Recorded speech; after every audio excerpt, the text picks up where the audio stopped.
a poor boy from Liverpool. I'm just a poor boy from Liverpool.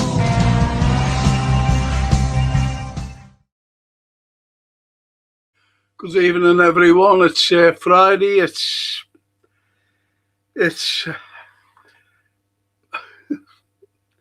well, anyway, it's about current affairs, and you know what that means, don't you? I'll be showing you pictures next week. Can't show you them tonight, unfortunately, because Jason's coming down and he's going to transfer some pictures that'll prick your conscience, actually. They will prick your conscience. It's horrible. I don't like showing them, but they have to be shown. They have to be shown. You know, there's no like dead bodies or nothing like that, you know. There's none of that. But it will prick your conscience. I wish I could show you them now. I might show you them before. I'm doing the history of Liverpool on Monday. And as I said, Jason's coming down to see me on Sunday. And he'll have them transferred to the show. So I'll be able to show them then. And then I'll do the history of Liverpool. That's what I'll be doing. The history of Liverpool, which is good actually, you know, because I'm going from the origins. You want to see how Liverpool grew from a nothing, from there's a couple of shacks where locals, not locals, you know, these locals came from the likes of Walton and Everton and Toxteth and Kirkdale. And they used to come down to what you call the pool and fished. So I'll be talking from the growth of Liverpool. From the growth. It should be interesting, even if you're not from Liverpool. You just see what was, you know, done by people. Good, honestly, be good. Good evening, Frank in chat says Mr. B. Hello, Mr. B. Hashtag 97. Hashtag 20. Yeah, that's great. That's your thing. That's absolutely wonderful what you said there, because it's the anniversary of a lad who, just a young man, he'd only been married for 2 weeks. He already had 3 kids, you know, him and his school, well, from school. It was his girlfriend, same age. They met at school, and they just loved each other. And then they were married, 3 lovely little kids. And the next, he was gone.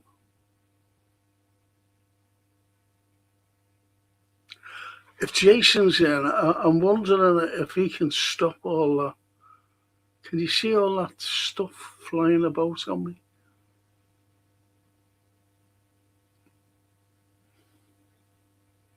I hate that. I don't know what's wrong. You know, the camera should be a lot better than that.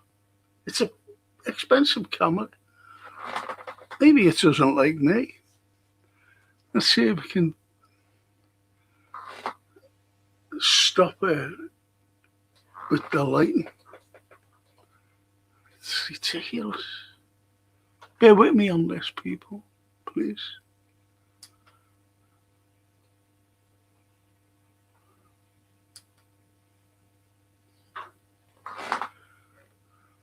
Well, that stopped on my screen. But it's like at the back of me now.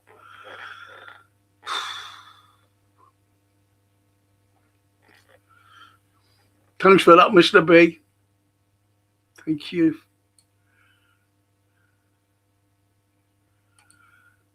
And Carlyle, do you think Gildando was getting too close to exploit? Of course.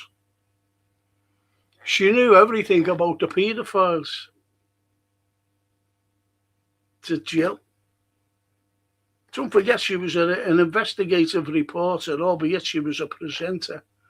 And that's what she presented. And then they had a fall guy, as they call, and they tried to blame him. And he had nothing at all to do with it. He was just passing, the fella. And he went to jail. We were blaming him. And then, what did they come out and say? Conspiracy theorist? No. Wasn't a conspiracy theory. People knew the score. That's a good, that's a cracker, that. I'll do that one week. I'm sweating like a pig here. Yo, man.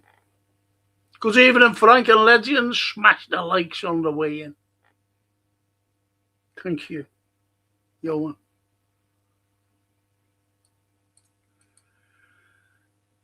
We're going to, I mentioned, didn't I, about the things that we're going to show Johan as well.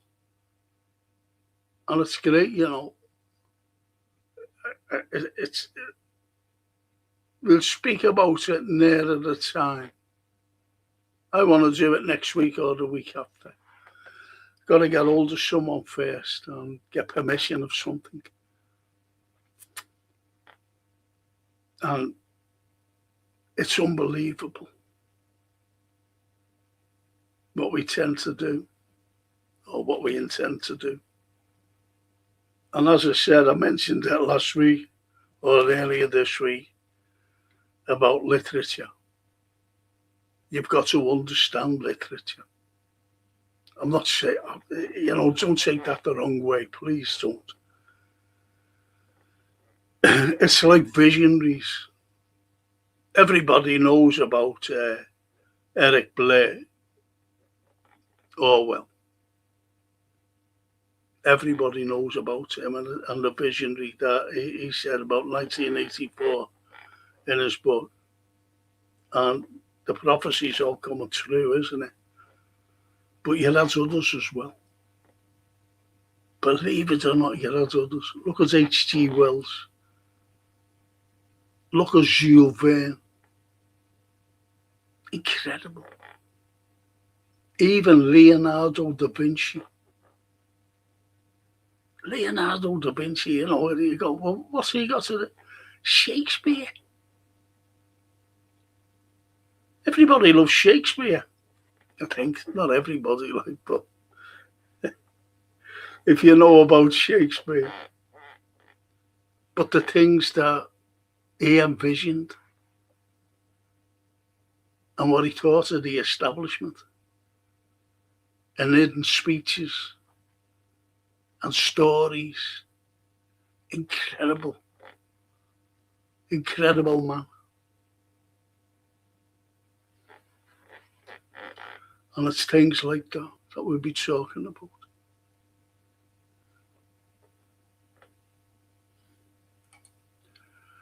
And Mr. B says, Jill Zanzo was definitely onto something. As I said, I'm sorry, she knew about the paedophiles working within the system. And you know, you're not just talking about entertainers, you're talking about politicians as well. Look at that fella, the Irish fella from the DUP. What was he like? How many of them are there that'll be sitting there now going, ooh,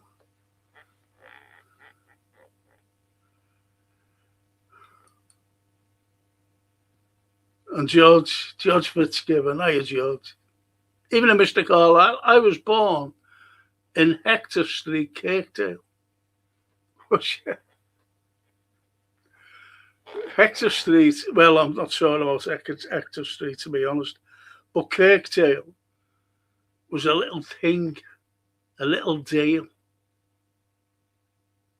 because Liverpool wasn't even, there was no such thing as Liverpool. And they built a kirk there, a church. Hence Kirkdale. That's how Kirkdale got its name.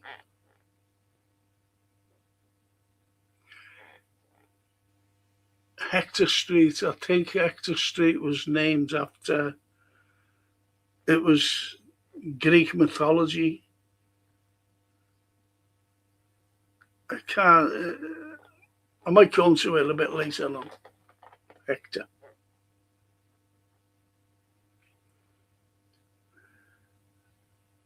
It's like where I came from, around the Scotland Road area. Like Ben Jonson Street and Byron Street, named after all poets. Named after poets. Milton Street. Fantastic.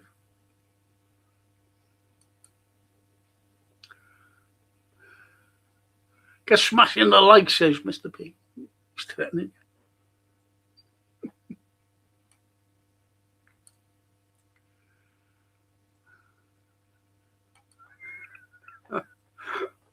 As I said, I went into the Barano, or was it Marano?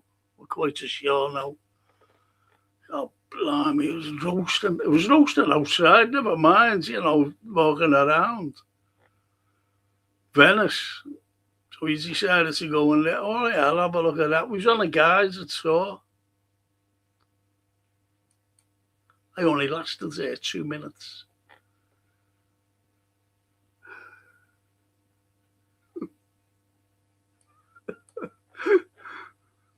That was good, that Mr. B. And she says, good evening, Frank and chat. I hope everyone is safe and well. Smash the crap out of the likes and subscribe button, please. Thank you. Thank you. I'm still stuck on that number, It's mad. Stuck on the same number. Barry Eldridge. Hi, Barry. Even a Frank and chat, hope you're all well. Yes, they are.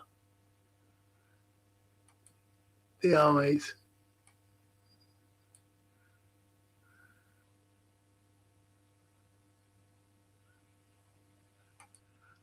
And Mr. B says, heavy hitters she knew. Of course. Of course. Thanks, Frank, says George. No problem, George, mate.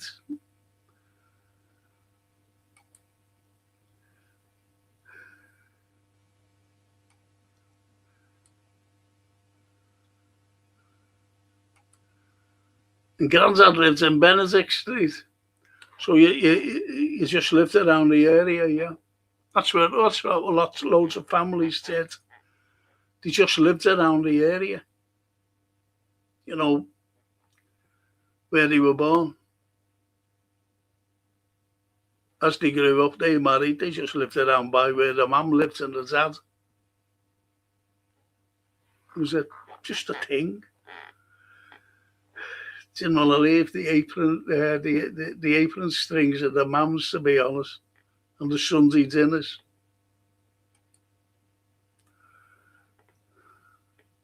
Oh, that's good.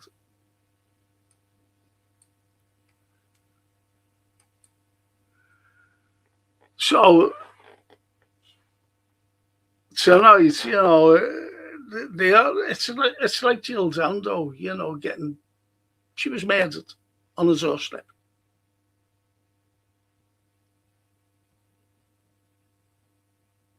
On the doorstep.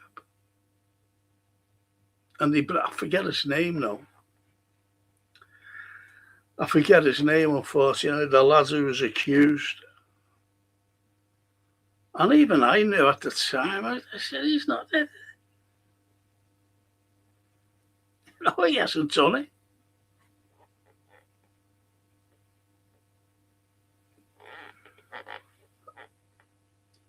So who did do it?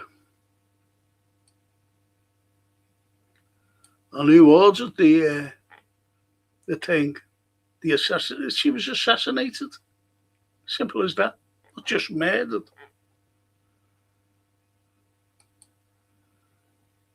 Good communities, Frank. Yes. Yes, George. Yes, indeed.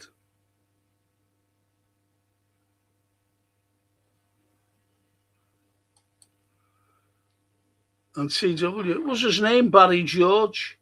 What happened to him? That's him, yeah. Oh, he got compensated. I do know that. He was let out of jail because they knew he didn't do it. They were trying to fit him up. And he had good lawyers. I think lawyers, you pay a hell of a lot of money for them. But he had no money. But they took it on. It wasn't George Carman. He was one of the greatest lawyers that this country ever had. George Carman. I forget who it was, I'm being honest. And he said, he never done it. And he was finally let out because it wasn't like insufficient evidence. There was no evidence there to be insufficient. There was nothing to connect him with Jill Zando. She was great, lovely looking woman. Investigative reporter, great journalist, great presenter as well. And they done her in. This is how dangerous establishments are. This is how dangerous they are.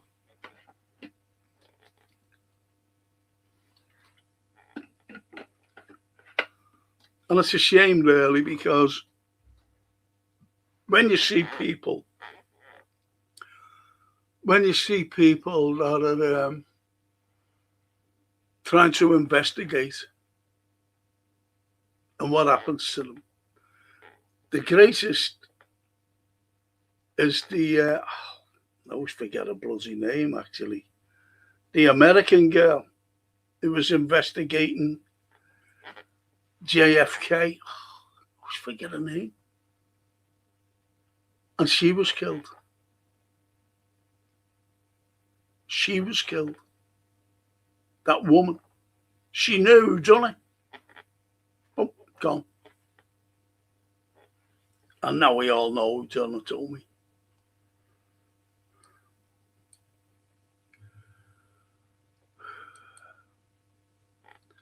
I love the Park Hill Road jingle next to the school and was still late.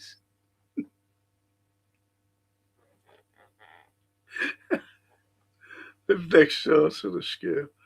It just shows you, doesn't it, how times have changed. Like I was going to school. My mum brought me along when you just first start school. I was there age 5 at the time. So that's when I first started going to school and everybody else, it was age 5 then. Now it's 4, isn't it? Then you can go to nurseries, from the age of 2 or whatever. So the learning process starts earlier. But it was 5 of us. And by the time we got used to going along to the school, after a few weeks, the mums stopped taking you. And you used to just walk along on your own. That's how safe it was. Can't do it now. You can't do it now.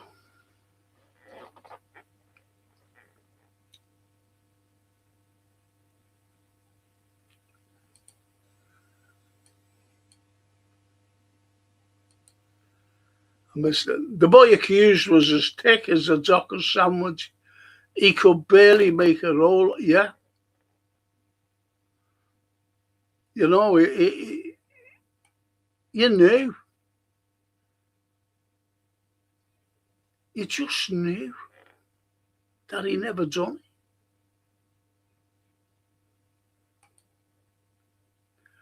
And the Pope wasn't the fella obsessed with Freddie? Yeah, Barry. Yeah, yeah, he was Balsamo. No, it was that was his name, Balsara. He used to hide his parents, Freddie used to hide them because he was he was great, Freddie Mercury, unbelievable. And someone said to him, "Get your teeth done." And I think it was Brian May who said, "Don't. It'll change the way you sing." And I can vouch for that. I can vouch for that because once I lost my tooth, my impersonation of Dean Martin went. Dean Martin, the lot, John Lennon, you name it, everything went, and that's just losing a tooth.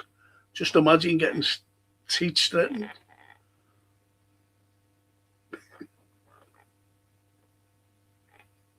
Don't believe that, do you? But he did say, he said, "Listen, whatever you do, don't get them straightened."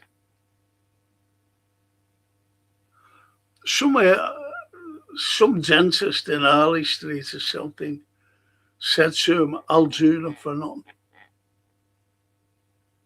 And he was thinking, and Brian May said, "Don't. It could affect your singing." Then he went to see someone else, and they told him the same, yeah, because it could affect your singing by just straightening the teeth. You don't realise what teeth do, besides eating. But it's also, they're there to speak properly. Look at me. With the bloody tooth. Do you ever remember that paraphrase Davis? That's the way I am. With my tooth missing.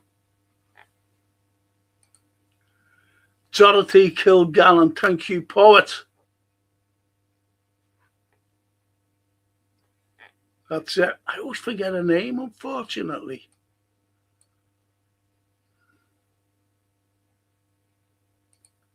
Brilliant poet, that's the lady. Yes.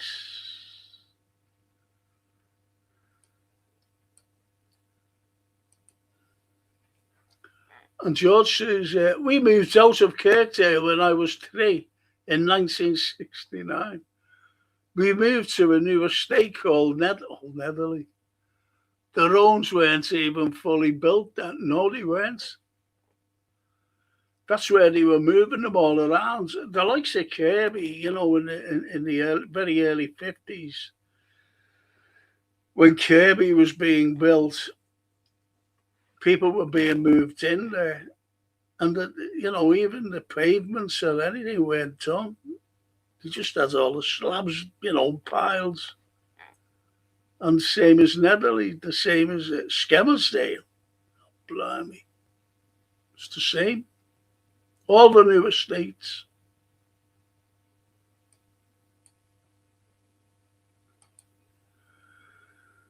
And the poets said, I like watching reruns of What's My Line on YouTube.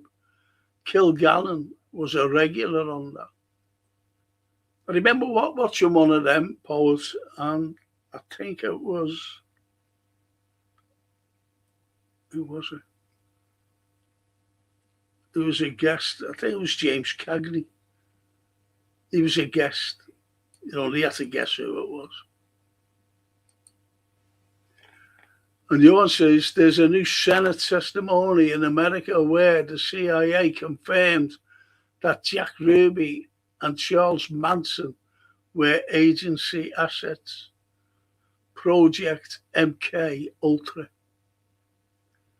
Well, we all knew, I'm not saying, but we all knew that oh, people didn't know about Jack Ruby. He just won. How did he look?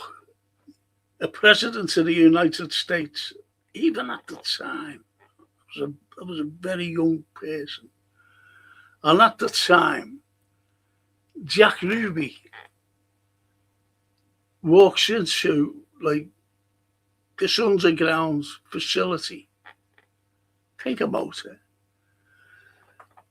After the president was assassinated, they had a suspect, and yet he was allowed in. And when they questioned us at the time, why was he allowed in, Jack Ruby? He was coming out with just verbal diarrhea, to be honest.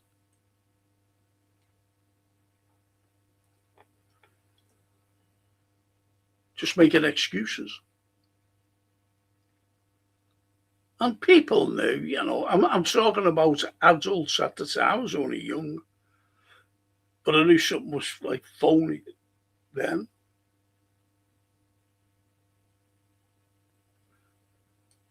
And after a few years of listening to Lyndon Baines Johnson, I thought he's involved in that.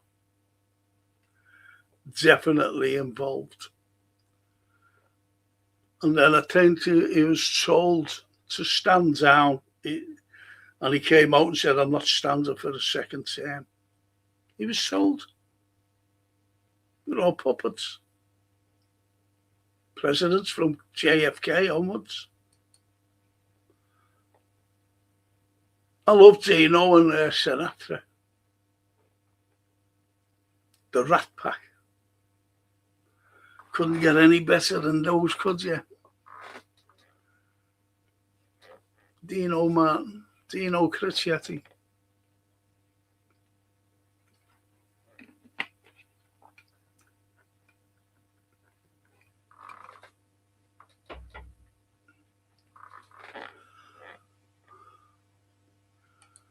Likewise, CW. Yeah. The old crooners.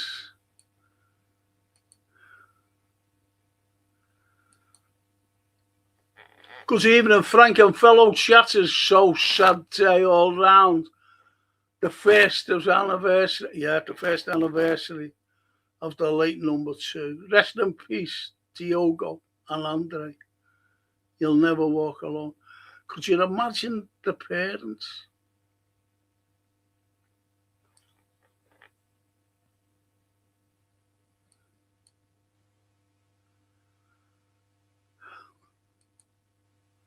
Maggie Young. Hiya, Maggie.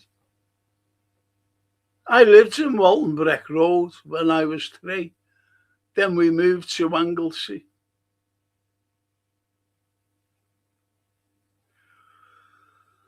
My auntie Leah has a caravan on there, a place called Triada Bay. And I said to her, how old was I? I was 18, 19. And I said, can I bring my friends along? Can we go on holiday there? She said, yeah, okay.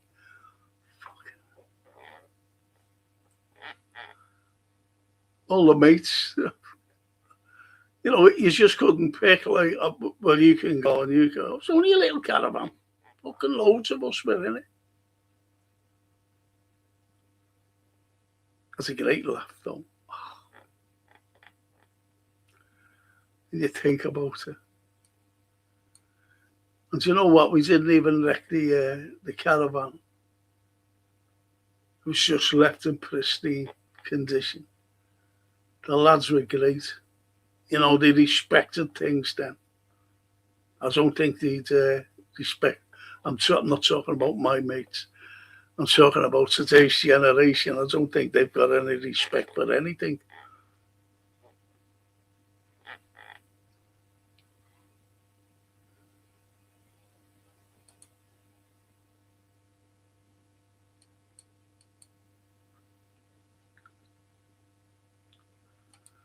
George, I mean, I've never said shows wrong car.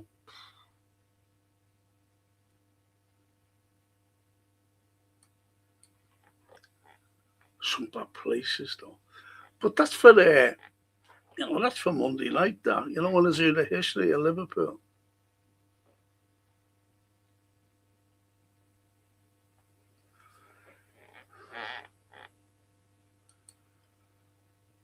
And Barry is surprised you remember the information you put to us, Frank.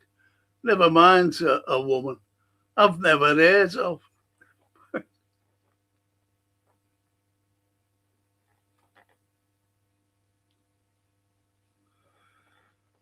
It just shows you though, doesn't it, Don? When we look at history and you look at who rules,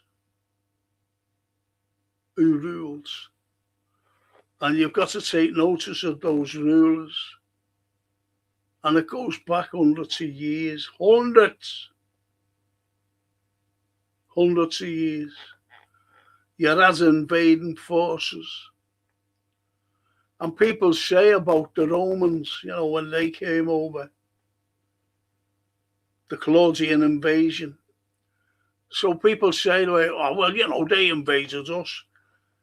Do people realise what we were running around in? They don't. This country. There was little war and factions. There was little war and factions all up and down the country. Different tribes fighting each other. And they lived in mad huts and little mad camps. And when Caesar came over in 37 BC, he came over and he said, listen, I just want to trade with you. And what he was trading with, he said, yeah, okay, let's trade. Well, to be honest, look, Caesar didn't want to get back to Julius Caesar, this is. He was called back to Rome. He didn't want to go back to Rome. So he decided he looked for another country to conquer. So anyway, he went over, he crossed, and he got onto the beach of Pevensey, as we know today, Pevensey in Sussex. And he looked and he went, whoa. Now, what has happened was his cavalry was swept away. And he went to conquer it. Conquered Britain, ancient Britain. And he seen all these mad fellas with big helmets on and horns. And he said, listen, boys, I've only come to trade. So we went around and, he started trading and he called like different tribes, say like the Regni, for example, which is on the south coast, and the Trinobantes. And he called them client kingdoms. There was other tribes who said, no, I don't want to trade with you. But he called them client kingdoms. And one of them was the Iceni.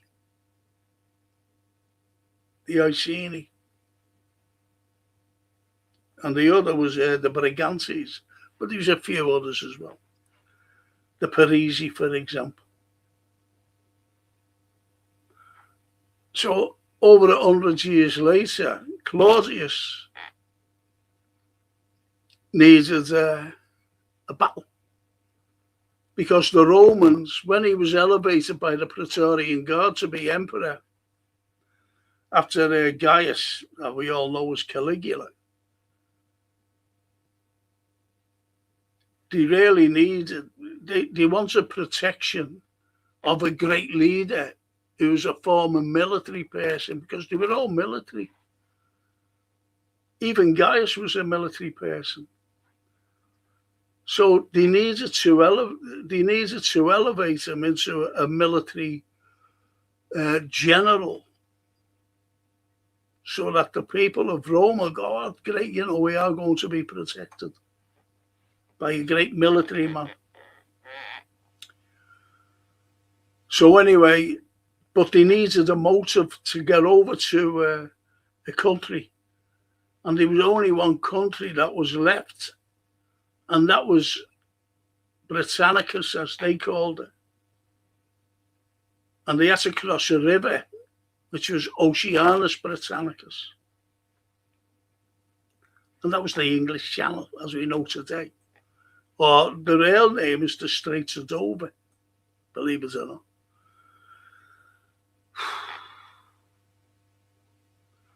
So he came over. He came over 17 days late. But anyway, for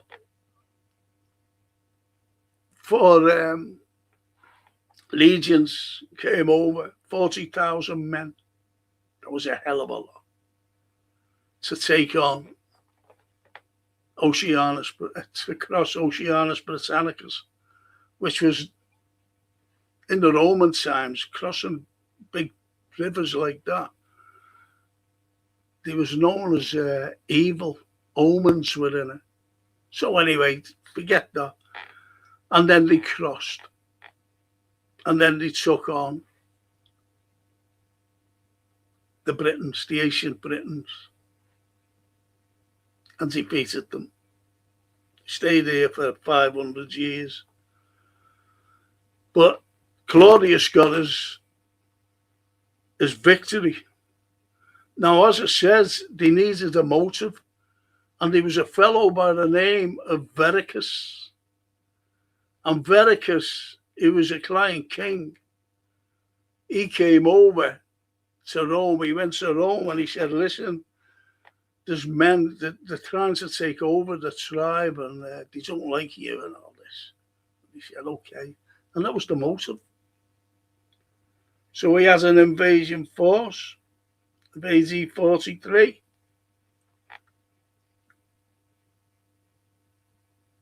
So it's things like that.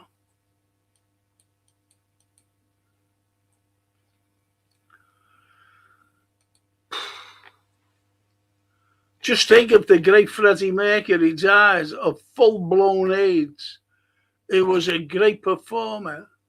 He was a legend.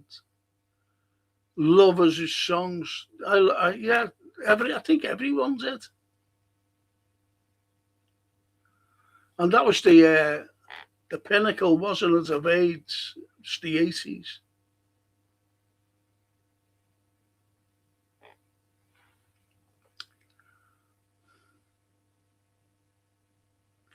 But there were some people who died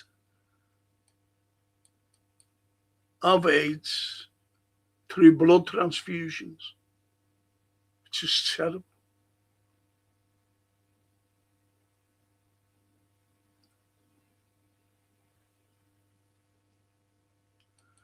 Rubinstein. What was that? Have I missed out something?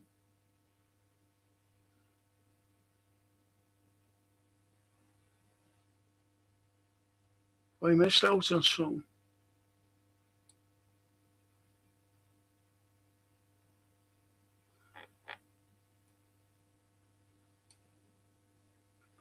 Sorry there. And the poet says, talking of ours, and Burnham is says some interesting things about housing and welfare, actually. But he's not going to budge on certain things, to be honest, poet. Certain things that the consequences could be devastating on us. And I mean, devastating. Why do you think they've got him in? Who's put him in? Who put Starmer in? And you know his policies. Never mind Britain. Never mind the UK. He wasn't interested in the UK. He was more worried about 2 other foreign countries. That's who he was more worried about. And still is. By giving them money, everything. Now you've got Burnham, who's exactly the same. If anyone thinks that he's going to stop supporting 2 different countries, you know what I mean. Have another think. Good evening, says Ali. Good evening, Ali.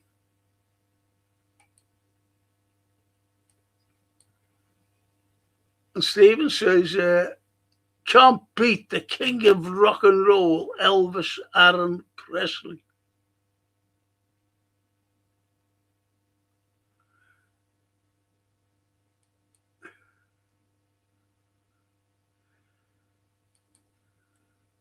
You can't beat the Beatles, though, can you?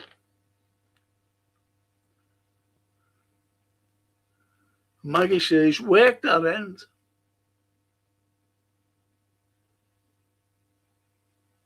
See, I lose the threads, unfortunately.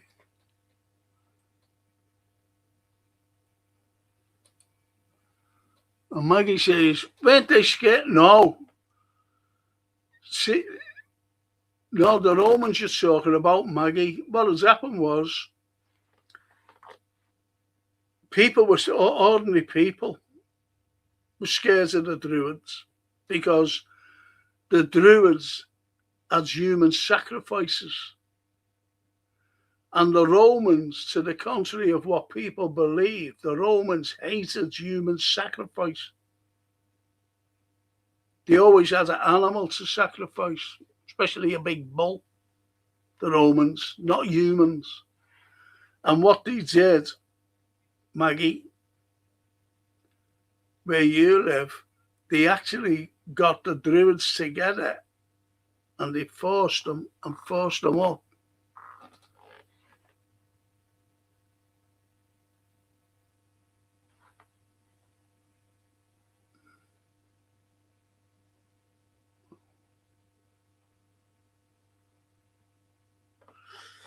They forced them up into Anglesey. Got rid of the country, got rid of them out of the country and forced them into Anglesey. The Druids. They just didn't like them at all. They called them barbarians. Albeit that, you know, they were having fights and skirmishes and battles with different tribes. Tribes that were not client kingdoms, you know, to Rome.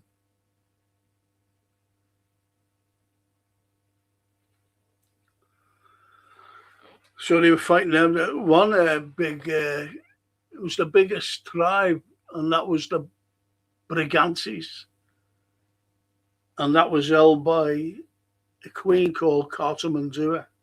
And she had a husband, Prasutagus. No, she didn't. Venusius. She had a husband named Venusius, and they were split on the Romans. She loved the Romans. She said, well, we're trading with them. Look what they're giving us. And look what we're giving them. So she was made up. Venusius didn't like her. Anyway, they split. And he carried on fighting the Romans, you know, right up to the lowlands of Scotland.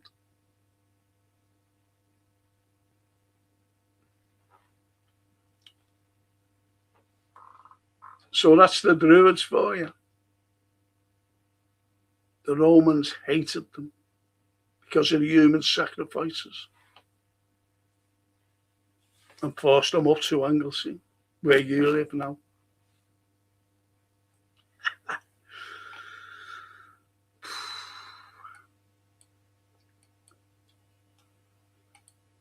Stephen says, can you please subscribe and hit the likes for Frank, the main man, please? You never walk alone. Thank you, Steve. Thank you. It's a change from football, isn't it? Thank God. Barry says, I think the British Empire is still rumbling along in the form of the Falklands, Gibraltar. Yes. Yeah. Used to be a lad that came on, commenting, lovely lad, lovely fella, who resides in Gibraltar. That's what I used to say. Give Gibraltar back to the Spanish. Because it's not like an island or anything. It's a part of Spain. And Spain won it back. What are we going to do? The Gibraltar. Come on.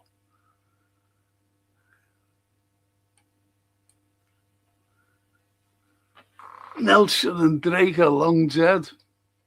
We'll need it now.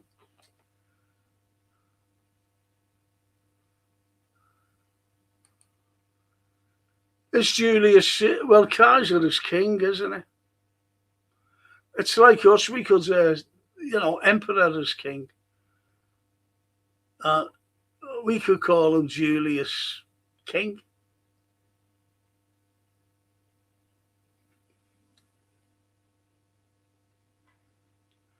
Depends on how people do pronounce it. What country or what language. But he's just known all over the world as emperor. All the emperors. No, says Ali. Polo, yes, according to Latin scholars.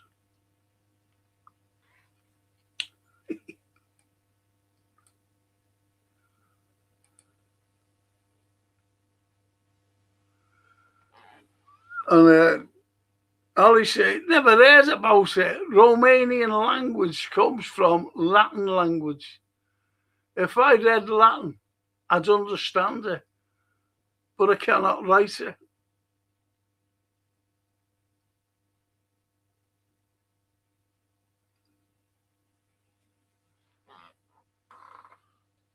When I was an altar boy, you had to know a little bit of Latin, especially when the bells were chiming and things.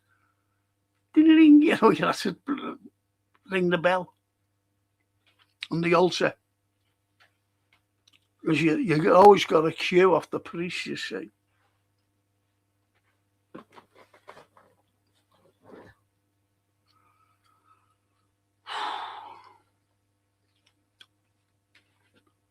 Excuse me.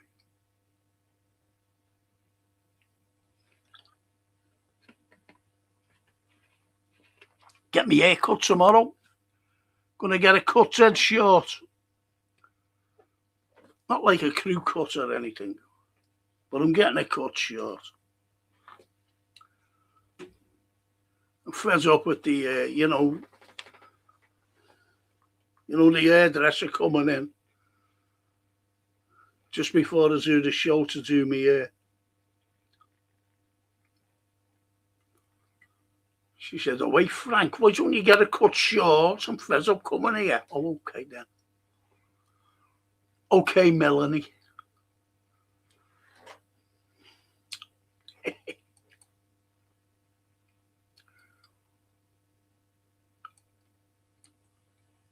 And Johan says, the Kaiser is the Germanic enunciation of Caesar. The Russians have their own version, Tsar and stroke Tsar. Depends on who you ask. I'll be talking about on my history show on Monday. I'll be talking about one of the Tsars. coming to Liverpool. Tsar Nicholas II, I think it's him. Jesus, come on, give me a break. Kaiser is a German word for king or something. Yes, Ali. Like Kaiser Wilhelm. And in this country, you call him King Billy.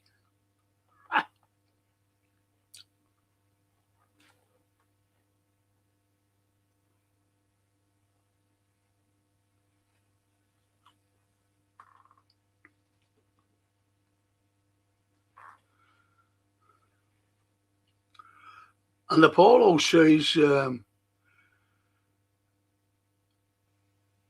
imported blood from America was known to have AIDS, and they bought it from hospitals in the US, which pays infected men to give blood.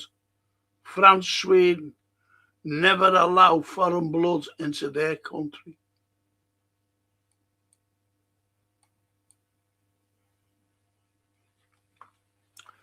Yeah, just ordinary people, ordinary,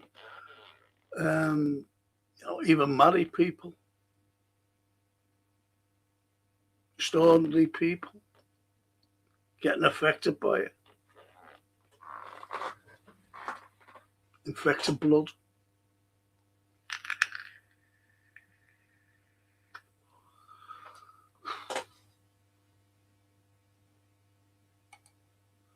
Andy Burnham is a puppet after Keir Starmer mess he created. Yeah, he's not going to fix anything, Burnham.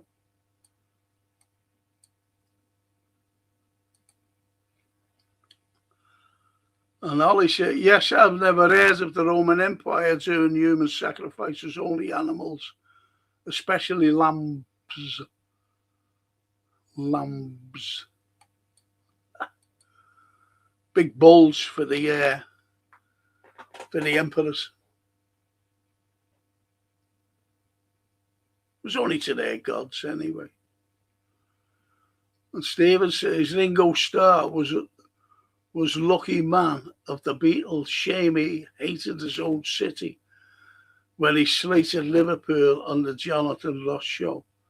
He's such a bad egg. Totally agree with you, Stephen. And I watched that. I gave a talk on the day at St. George's Hall. The night he was playing, which was New Year's Eve. And I gave a talk there. What had happened was he was there and he was in a room with Dave Stewart. He was there.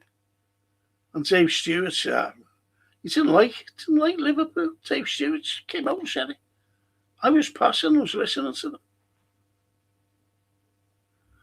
And Ringo Starr, he's just on with an hour and that idiot. And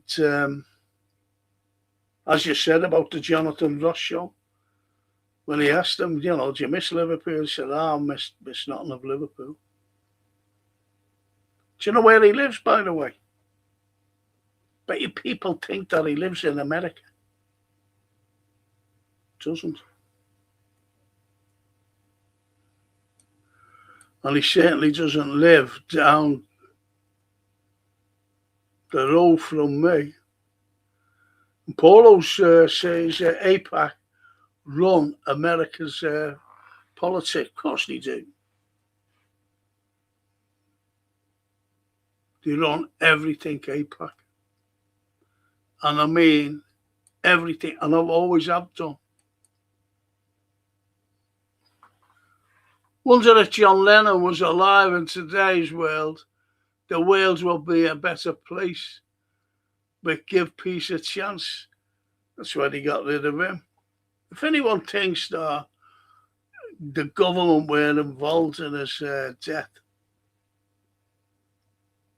it's like very much similar to the lad who was found on a roof at the assassination attempt of Trump. And he was just shot dead.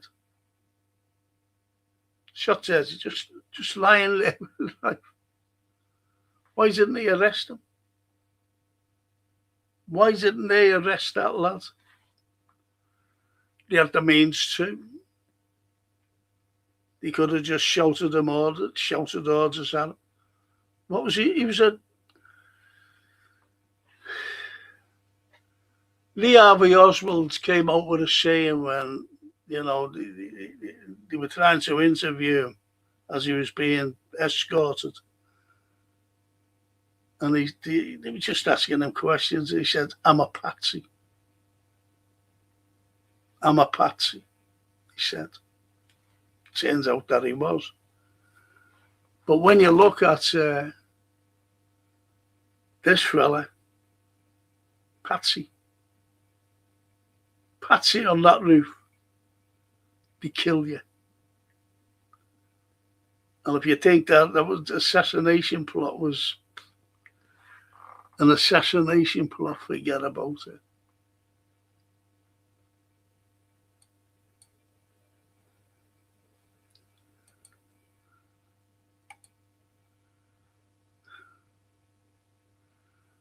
And Ali says, while demons like Soros, Rothschild, Fink, Gates, and others lead the world, will never be peace. There will never be peace, no. They don't believe in peace. They only believe in money. They have no religion. Their religion is money.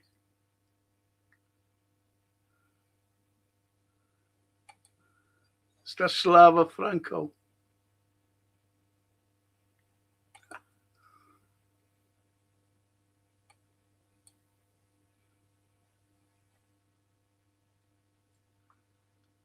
And Carl, hiya Carl. Good evening, our Frankie. Hopes you're well, mate. Anyway, Frank, a conspiracy theory. See what I mean about things? Teeth, Freddie Mercury before. A conspiracy theory about church bells and the tower bells give off healing frequencies. Nowadays, most churches use recordings out of speakers instead. Thing is, it's a good shout actually, Carl, because the likes of the Liver building, for example, and their bells, the chimes out of the clock, is piano wire. Piano wire. No bells. And as you said, yeah, you're hardly. It was great on a Christmas Eve. In the night, you heard the bells going for midnight mass. That was magical. That. Magical.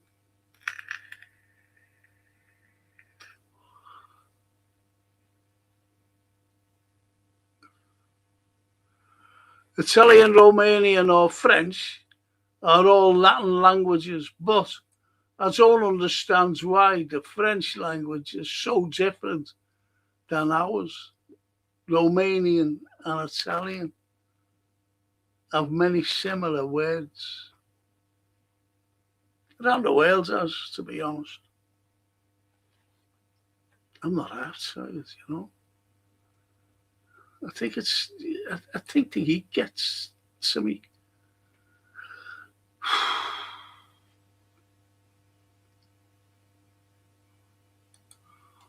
Jeff and Mossad is a number of the elite class, a proper blackmail ops. Yes, go Polo. Yes.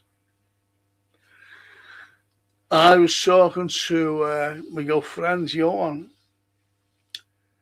and we were talking about Noam Chomsky. Now, as I was growing up, I used to read about Noam Chomsky, but God blimey, did I get a shock. when I read and heard about him. Noam Chomsky. Still going today. He's in his 90s.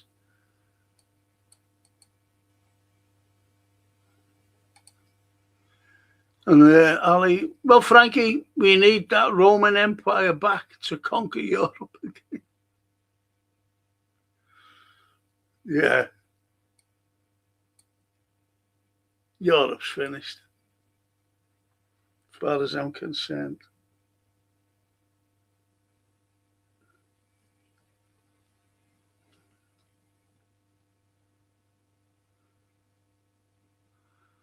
The one says you can legitimately claim that King Charles is your old mate.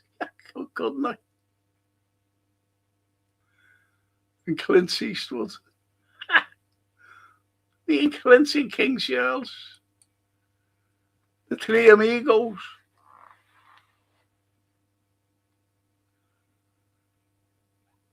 And Stephen said, I've given blood since I was 18 years old. And is on my 75th donation of giving blood. It's my way of giving something back. That's lovely, though. Everyone wants to give something back, don't they?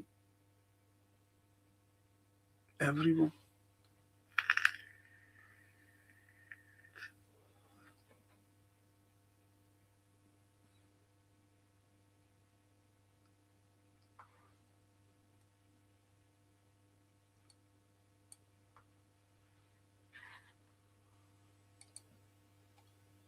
Ringo and Paul are known as, yeah, they are. See, I've always said, I'm just going to, only a little teeny weeny bit of football. I've always said that Ringo Starr is the luckiest man on the planet. The luckiest man on the planet to become a part of the Beatles. The luckiest. Just said, yeah, you two get at the back and bang the drums. And I used to compare that with when the Dutch cheesemaker became the coach of Liverpool and then was finally sacked a couple of months ago. I said, he's the luckiest man in football, world football. That's what I said about the Dutch fella. Just like Ringo Starr and the Beatles. And Ali says to Stephen, that's very nice from you. It was very nice from you. Not about Ringo Starr, like. And Johan, Thomas Matthew Crook's such a fake name for a patsy. Thomas Matthew Crooks. They all have funny names, you know. They all have funny names, to be honest.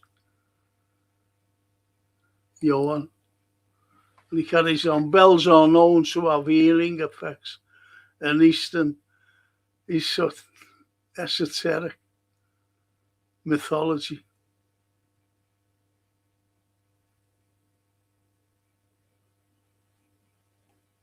It's like in the Indian culture.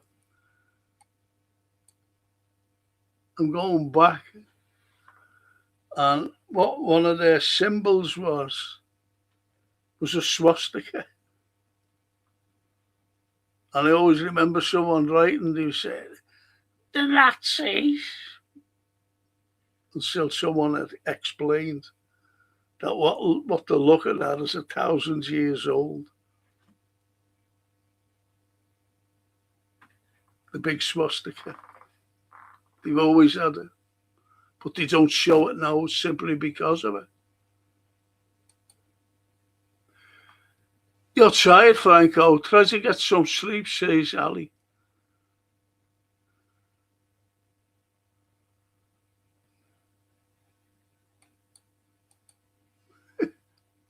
He carries on by saying, by the way, I saw a video of one of the Epstein friends sit alongside FIFA president, the same guy who wrote a mail to Epstein in 2019 with the other next NBA champions, all won in the last 7 years.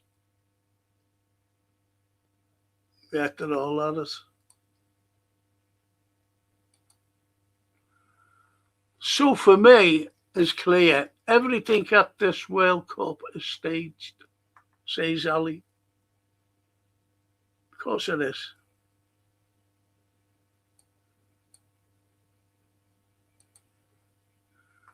Steve and Frank, go and make a cuppa. You need a good cuppa to wake up. Seeing you're tired, Chief. I haven't had a cuppa, to be honest. I was, what was it? I was doing something. And I looked at the clock and I went, oh. And then rushed in. Don't worry, I'll liven up. I might go and make myself a cup of tea, if you so mind, in a moment or two.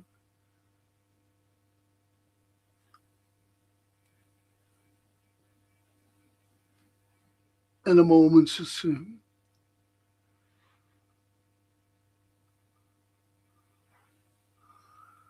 And Paulo says, Frank, today Trump has made 1 billion from crypto. Yes. He's the only president. You never hear of any other president or any leading statesman. You know, it's just he's boasting about it. That's why the likes of Kushner was thrown out of Albania, because he just went there and said, yeah, this is what we're going to do. He said, go on, you're not. He's just going into countries and taking whatever he wants. That's Trump.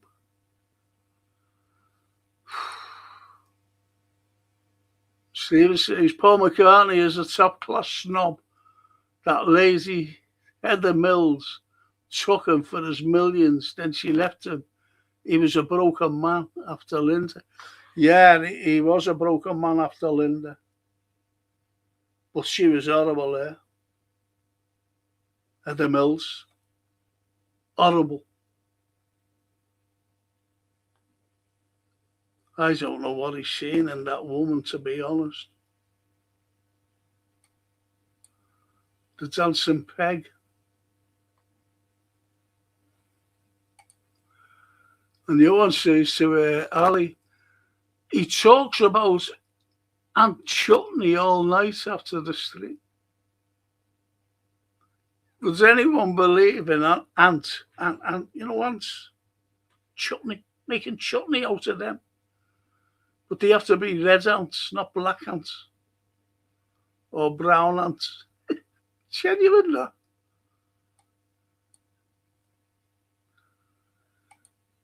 Get a cup of Frank. I hope you don't mind, do you? I will get a cup of tea, please. I'm sorry about this. I won't be a minute. I think there's water in my kettle.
Do you know what? I have a shower in my room, and a person came the other day and I said, listen, I said, this shower, I said, it's just roasting hot. I said, the tile's not working, to get it to lukewarm or even cold.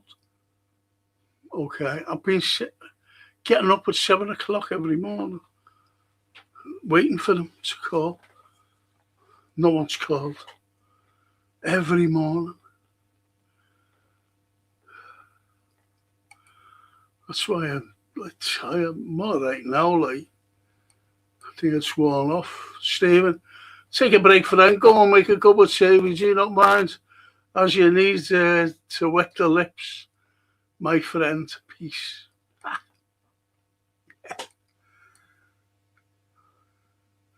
I agree with Ali and Stephen, Frank. You need all your strength for Monday's Liverpool historical past. Says Barry.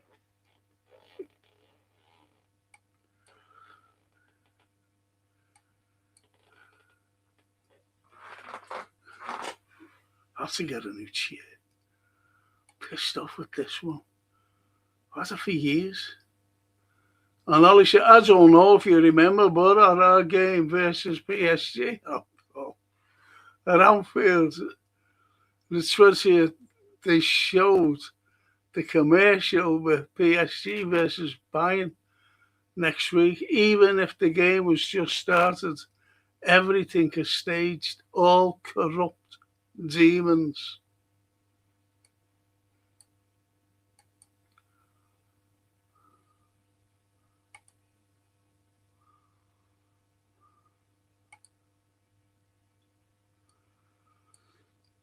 Yeah, Johan, he loves Indian oddments. Is that me? And flavour is perfect.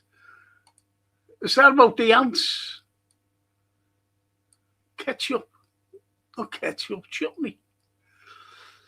And the postcode, to be fair, when you look at the World Cup, amazing to think it's all originated Victorian working class communities in North and the Midlands, yeah. See how things become, even only lately though, hasn't it? Right, only lately. America's seen that there's loads of money to be involved. Loads of money. Loads of money is involved in it. And they said, we've got to get this soccer over here. Soccer. And they're making loads of money. And this is why I will not watch a full match. I pick me teams that are only highlights, by the way. Only highlights, because if it was being played in Mexico, yes, let's watch it. Or Canada, yes, but not America. Because America is complicit in what's going on today. What they've started. If you think that, like Ukraine, for example, and the Russians are bad and we're good, you've got to know the full in and outs. Genocide was being committed against Russian-speaking people. Russian-speaking people by the Ukrainians. And they were Ukrainians, but just spoke Russian. I don't know whether you're aware that Zelensky only spoke Russian. And he had to learn Ukrainian. And when he's in private conversation with someone, he has to speak in Russian. You see what I mean? And the other fella, Putin, was saying for years they're committing genocide. Now, the 4 oblasts that he's gone into, They were pleading for the Russian help to save them. Can you do something? We're being massacred here. They were invited in. Remember when I was talking about the Romans and they needed a motive to go into a country, no matter what country they were going in, they needed a motive. And that's going back to the Roman times.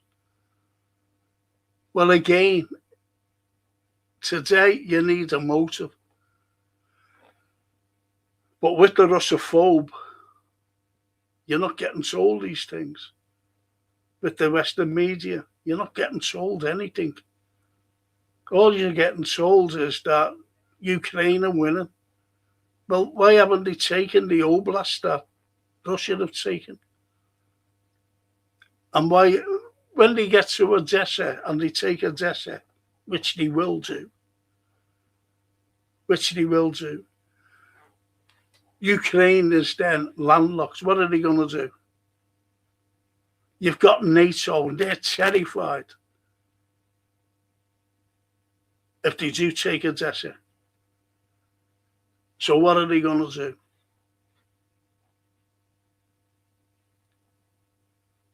What are they going to do? NATO.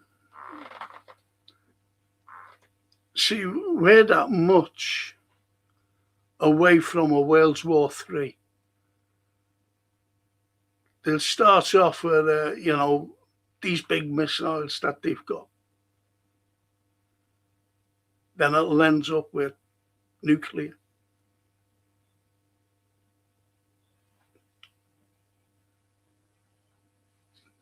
I don't know about now, but during the Soviet times, during the Cold War, there was black spots around Europe for the to go in.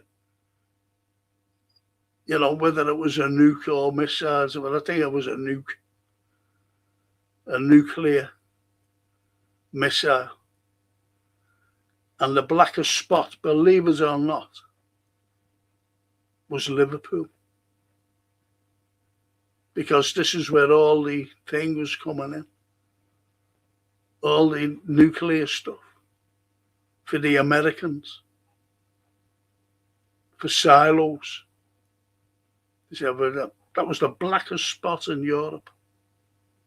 So we were being blown to smithereens. I wouldn't mind that. I wouldn't like to be a survivor of a nuclear war. I wouldn't like to be a survivor. And if you can imagine, say like there was a nuclear war next week, and there were survivors. And survivors, no matter what part of the world you're in, they were survivors. In 250 years' time, 200, could you imagine the survivors from then, like generations and for what it was like? Do you think that they'd be okay? No, it won't be. In 250 years, they'd still be scavenging.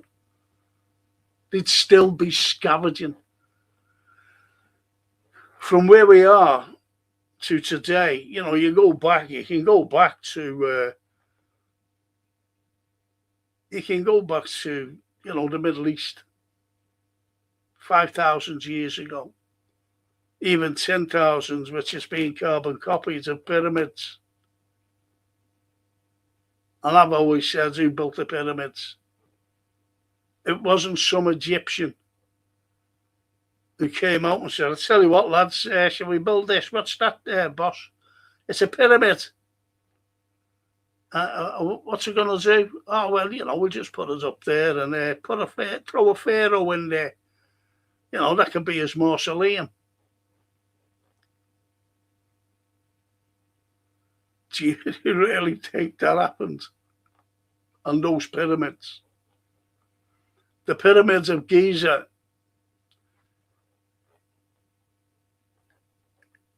thousands of years old. Thousands. And they said it's actually moved from whatever it was, 8,000 years or 10,000 years old, and it's moved exactly or less than a quarter of an inch. Think about that. Quarter of an inch, less than a quarter of an inch. Thousands of years.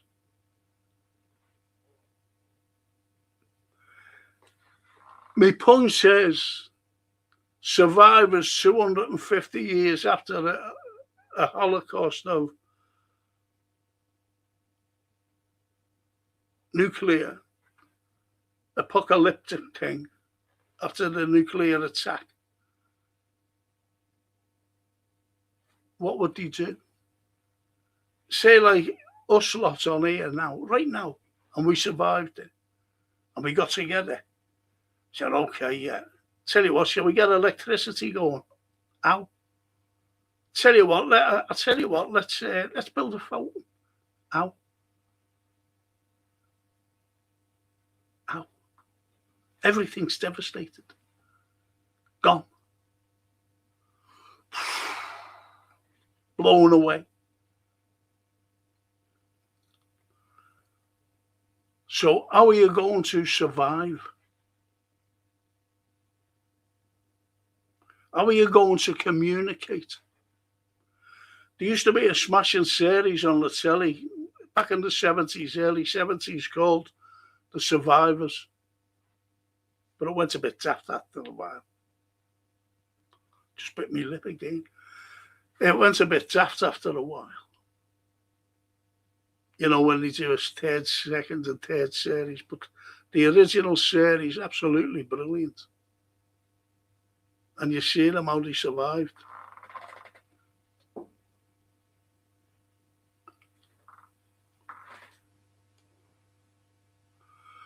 So you see, going back to what Putin was saying, and no one believes the Western press that look, the Russophobe, they hate Russia. They just hate Russia for some reason.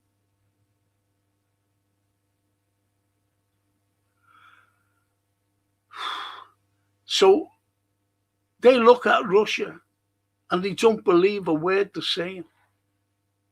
And what you get in the Western press is, oh, that Donbass area or that Lugansk area, oh, they never invited them in.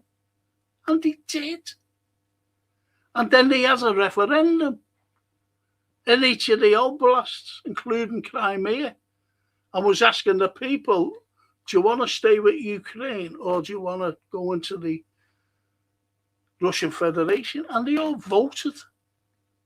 A huge percentage wanted the Russian Federation. But why doesn't the Western press believe it?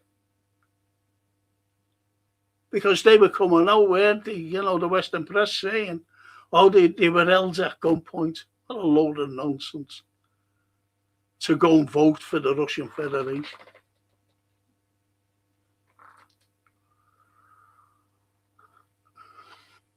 So why would Russian-speaking people who are being terrorized and executed and whatever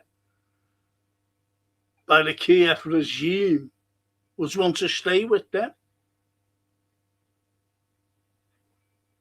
Hey.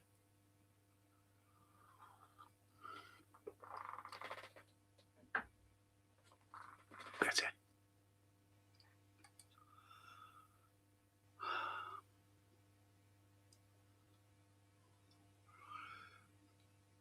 You don't have to say, sorry, Frank, you need a cup of tea.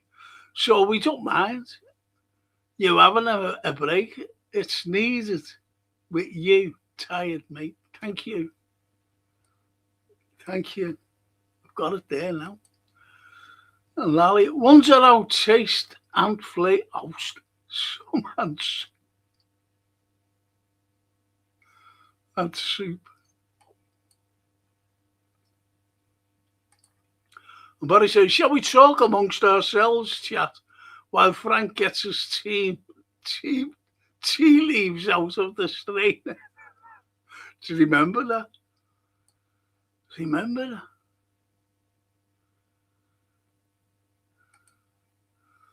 And Johan says, honestly, you guys are the kindest and funniest community on YouTube.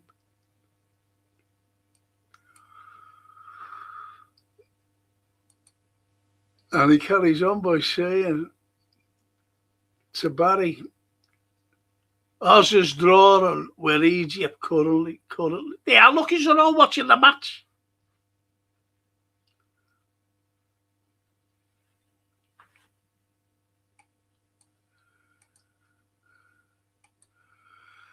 And Paul says England's kickoff against Mexico has been moved to 7 or 8 on. I thought it's at 1 o'clock in the morning. Because what I was informed about, that the pubs in England and Scotland and everywhere else, the UK, I don't know about Scotland, I don't think they'd be interested. They're open there till 5:30 in the morning, 5:30 a.m.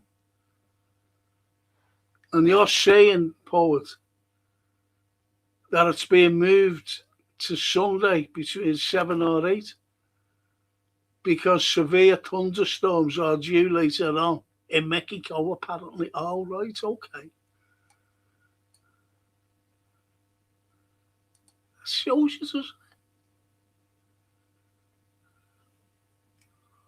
That's got that.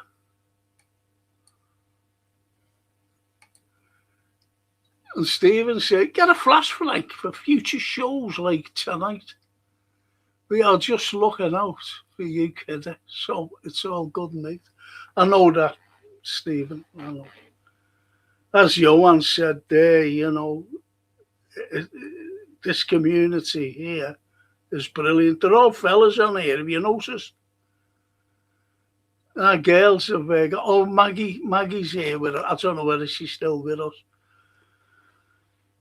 Maggie. And Barry says, he's back. Don't tell Frank we've been chatting behind his back.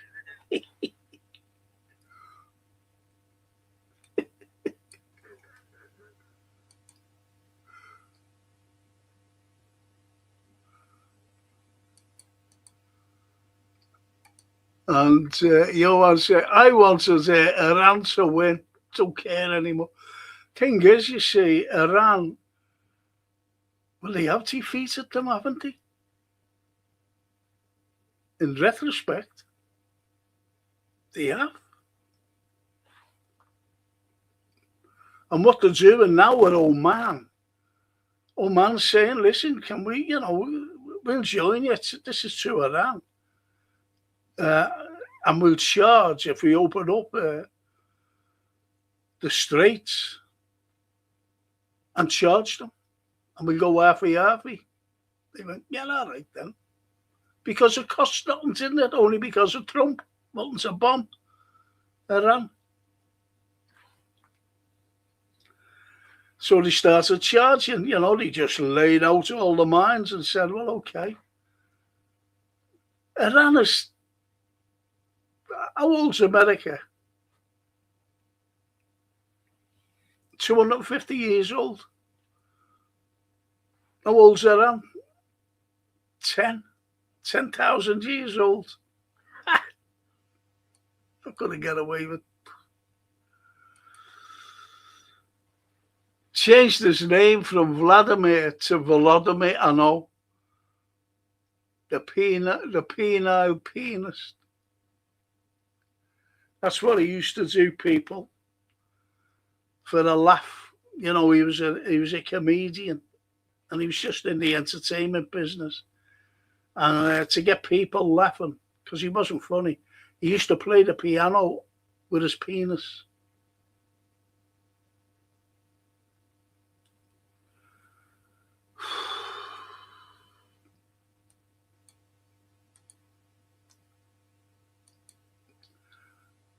And Johan says, imagine the image of the Palestinians, and he still hated Big Brother till the end. We need to write about that. Yes, need to talk about it. But as I said, I'm going to wait until these pictures are going to come down. I'm going to show them next week. And then I'm going to say we'll have a discussion, but not. I'm going to show them on the Monday, but it'll be for the Friday. I won't be talking about the Monday because I'm talking about the history of Liverpool.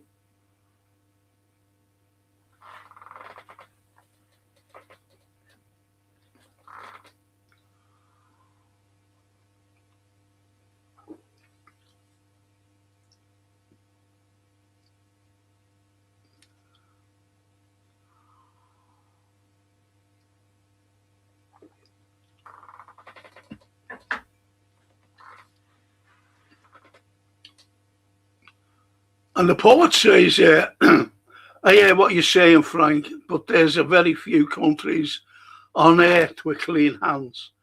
You love footy before the likes of Starmer and Zelensky were even born. Don't let them steal the game from you. Thing is, I know that.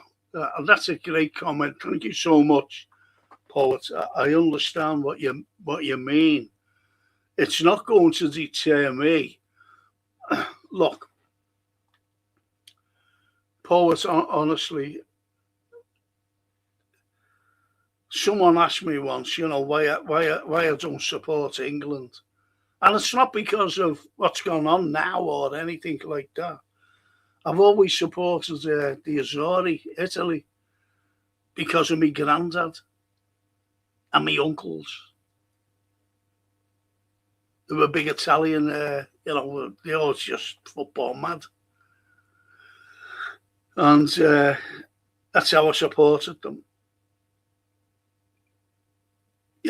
Members of my family, obviously support England. But once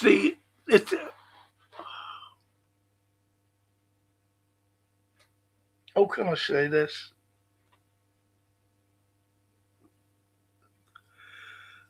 I'm a Liverpool fan, first and foremost. Just a fan. Support Liverpool, my local club. And I have supported them since I was 6 or 7 when I was brought the match. And then as you grow older, it becomes your lifeblood. It really does. And I keep saying, I'll talk about this on Monday, actually, because when I'm doing the history of Liverpool, especially anywhere in the north of England, it's shocking what Westminster was doing and what they were doing to Scotland. Anything north, the old saying is anything north of Watford. You go down to the south, it's beautiful. You come up here.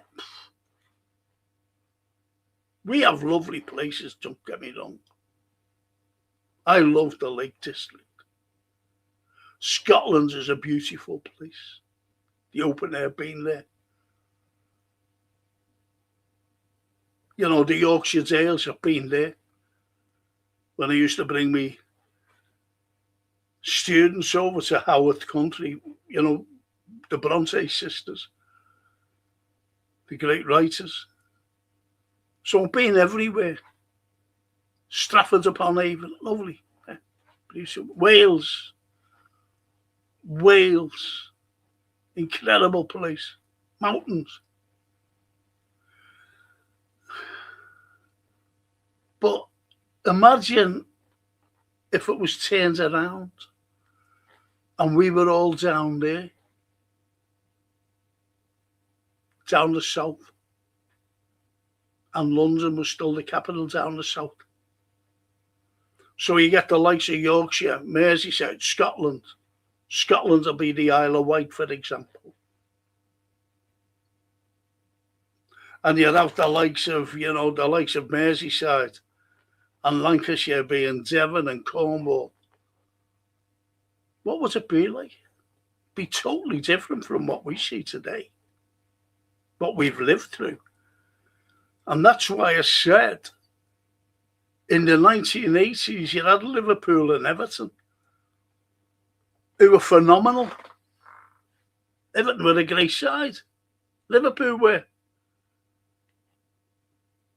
But when you look at the politics of it,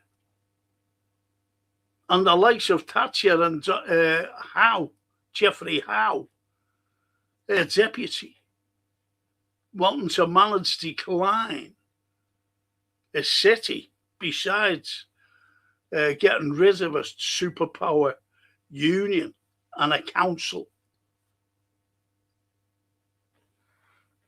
See, Thatcher said, no, we won't manage decline, because it was already managing decline for years. For years.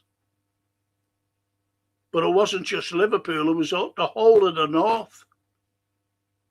Look at that H2O. What is it? You know that train? That complete and utter bonehead. Johnson, we'd start this, Cameron, we'll do all this. What happened? Stopped at the north, bang, gone. Finished. Billions went into it. They're not interested in the north. And in the 80s, it was shocking here for the working man, because he couldn't get any work. And it was only through football that the city, we're very resilient here in Liverpool, very resilient. Do you ever remember when little Jamie Bulger was killed, murdered by those two boys? Remember that?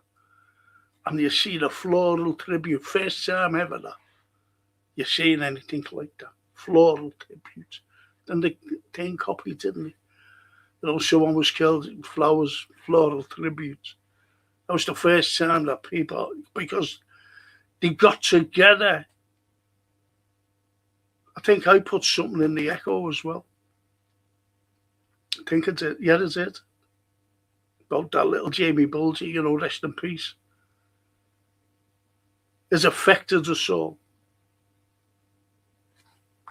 And I'm just talking about resilience. I'm talking about the togetherness, getting together.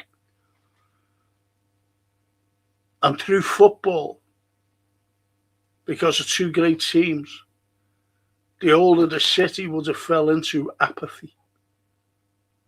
We've all, every one of us, but we were looking forward to the weekend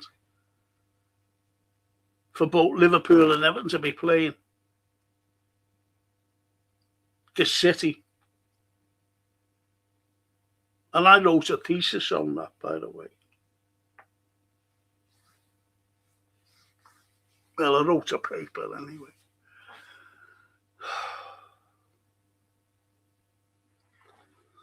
And because of football, the city was saved. And that's just football of Liverpool and Everton. They saved the people. But if we were to be known as Scunthorpe or Luton, we would have fell into apathy. I'm telling you now. But we would have been resilient. We would have fought it, which we did.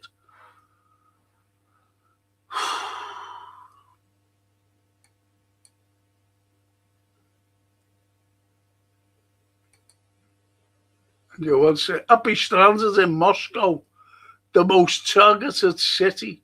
Yeah. Yeah. If there was a nuclear air, yeah. Me and you both, mates, here in Liverpool and you in Moscow. It's all been gone.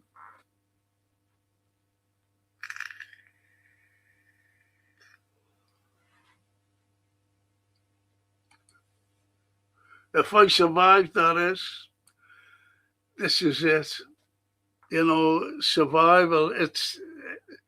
See, as I said, that's why I gave a number of 250 years. Right, okay, so there's no. Look what's happened in 150 years in the world. They were still riding horses 150 years ago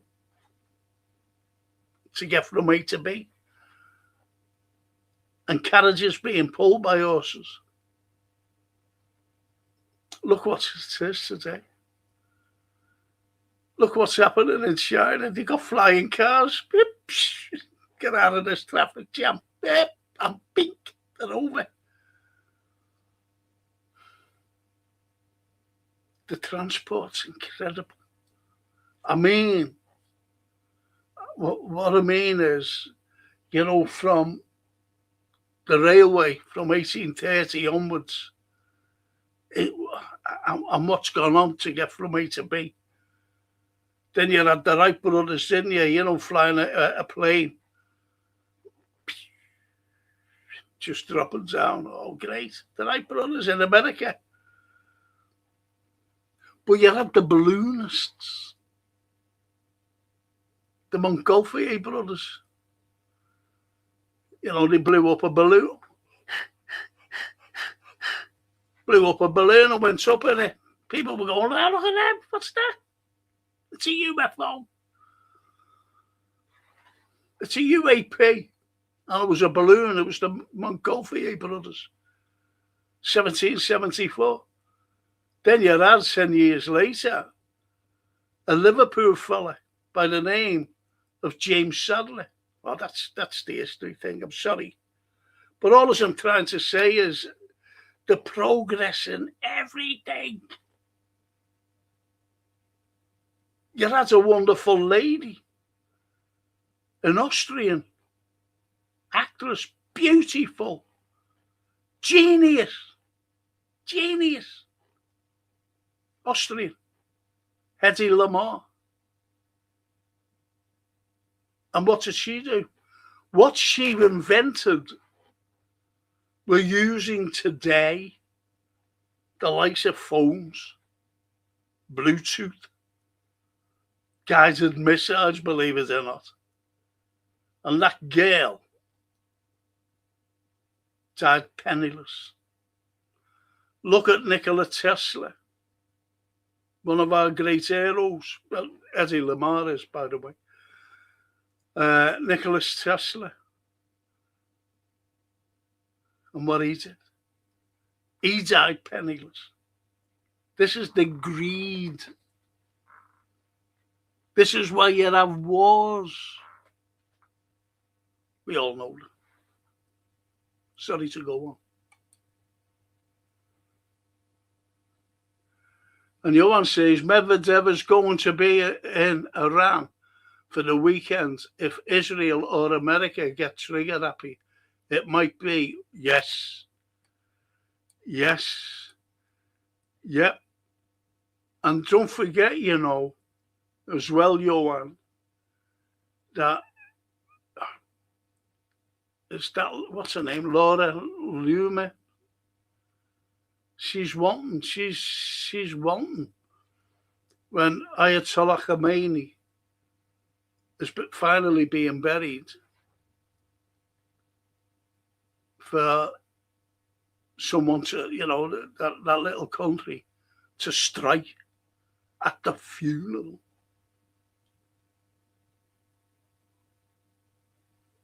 I think at the funeral's tomorrow.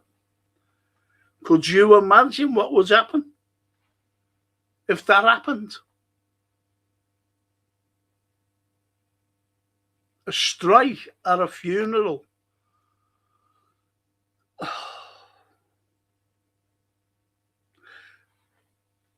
I'm a Catholic. I was brought up a Catholic. And if the Pope, say Pope Francis, he's dead now, but just imagine when he was getting buried, and there was a strike at what was happening? And this is a spiritual leader. The whole of Iran. Also, every Muslim who doesn't support Iran, I'm talking about Muslim countries, still revered as Khomeini as a spiritual leader of them. So could you imagine what would happen? Everybody would turn. And then you would have World War III. Because could America stand by and allow Israel to be obliterated?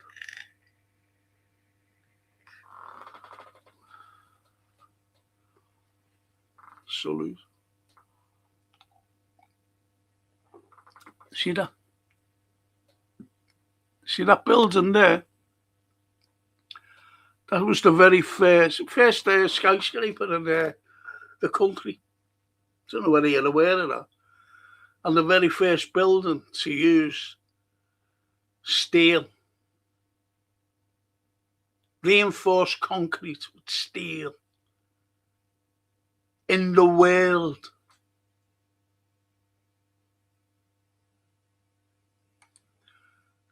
And Johann, Senor Epstein, ooh.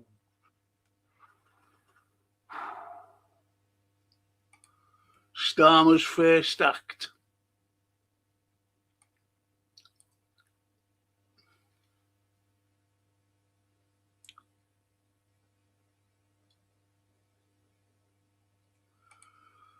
And Johann says, mention the story where you showed up in a suite for LFC.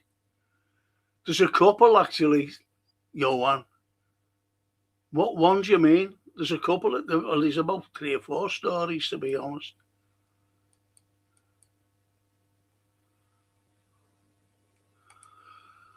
And Johann says, I remember an article, Football Saved the City from Apathy. Yeah. I wrote it.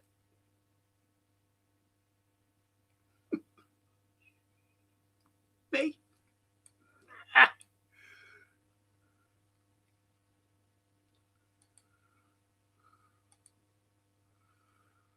And the poet, again, I hear what you're saying, Frank. But the sport belongs to the kid kicking a tennis ball around the boulder. Yeah. In the 1950s.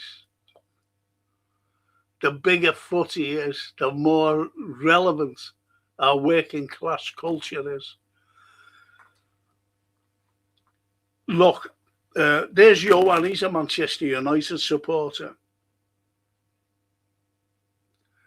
And I'm a Liverpool supporter. Honestly, poet, I'm a Liverpool supporter. Now, you look at the way it's gone. I remember cup matches and queuing up for tickets. Queuing up for tickets. So you get your ticket. You had it. All the match. And Americans, both in Liverpool and Manchester, have got American owners. And it's full of corporate. It's forgetting the working class lads like me and you and Johann. It's forgetting that. It's all corporate stuff. One of my mature students, lovely man, Liverpool supporter, lovely man. And Joe Roach's name was. Died, he passed on. And what he used to say to me, he used to say, Frank, do you want to go to a match? For Liverpool were at home. And I used to say, why? He said, well, my lad has, you know that he's got 3 tickets, little box sort of thing, where everything is free as well. And I said, yeah, great. So anyway, he used to bring his mate along. It was as deaf as a doornail. And Joe used to sit in the middle of us. And if I was trying to talk to his mate, to bring him into the company sort of thing, not to leave him out in conversations. You used to have to shout. You used to have to shout. And Joe's just sitting there like that, but people were turning around looking at us, going, what are you shouting for? Shouting at this fella. Anyway, that's by the by. The point is, it was very hard for me to get a ticket. I used to get them quite easily. From like queuing up when I was a young fella, kid even. Then I used to get them, Frank, you want to say, yeah, great, So I was all right. Used to get me door to them. Point is, it's so hard now. Now, this fella who, Joe's son, he was an Evertonian. And his business people, because he used to bring them the match, you see, would you like to go and see Liverpool? Oh, yeah, great. If they were coming down for business. So we used to bring them. As I said, everything was for free. If you wanted a beer or if you wanted a pie or whatever, it was there. You didn't have to pay. And it's all corporate, you see. And that's what they want. It's leaving us out. It's leaving us out. But we still support. Whether you're a lads in Manchester and they've been wanting, I think they wear yellow and black scarves or yellow and blue to get them out. Same as us. I don't like the owners. I really don't, because it's too much corporate stuff. And it says ruining the working class culture. You've only got to look at America now. And the fucking Zafra, I'm sorry to swear, I haven't swore all night. Thought I was going to get away with it. Because I think it was the Netherlands. I wanted to see who was playing, I'm being honest. And I heard all this noise, this woman over at Tannoy. This is before, the teams came out. What a racket she was doing. I thought, what's that? But that's typical America. Typical. Could you imagine that coming here? Because they will try and take over. I'm telling you now.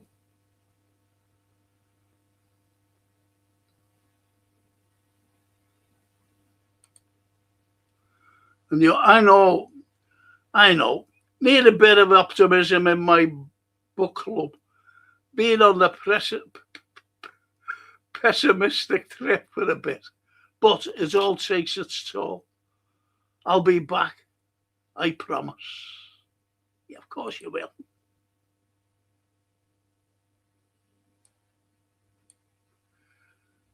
And hate the fact that Wembley is empty during an FA Cup semi-final. Prawn sandwiches, Pratt's, corporate seats, and open bar. Well, I've always said, and that it was Roy Keane who said, he was the first to come out with it. He said, from working class to prawn sandwiches, that's where we've gone, and that's where we're heading. That's what he said, Keane. Roy Keane, and how right he was. And the poet says, footy has always been in bed with big business. Yes. The likes of Holding, Ori, etc., were brewers, but fans and fan culture is at the heart of the game. Look at the game during the COVID. Yes. Yeah. Yeah. Totally agree with all of you. But you say, Paul, I know what you're saying about me, and I'm not looking at the World Cup.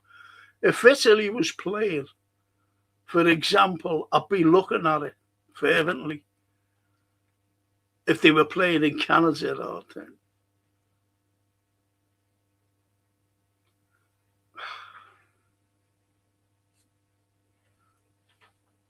or Mexico. I'd be looking at it, but they're not there, and I don't support England. It's like watching a Champions League final. Once Liverpool go out, I'm out. That's it. Not bothered. What for?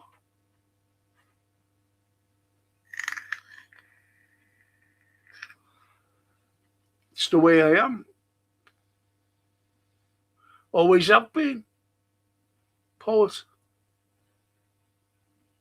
Always have been, mate.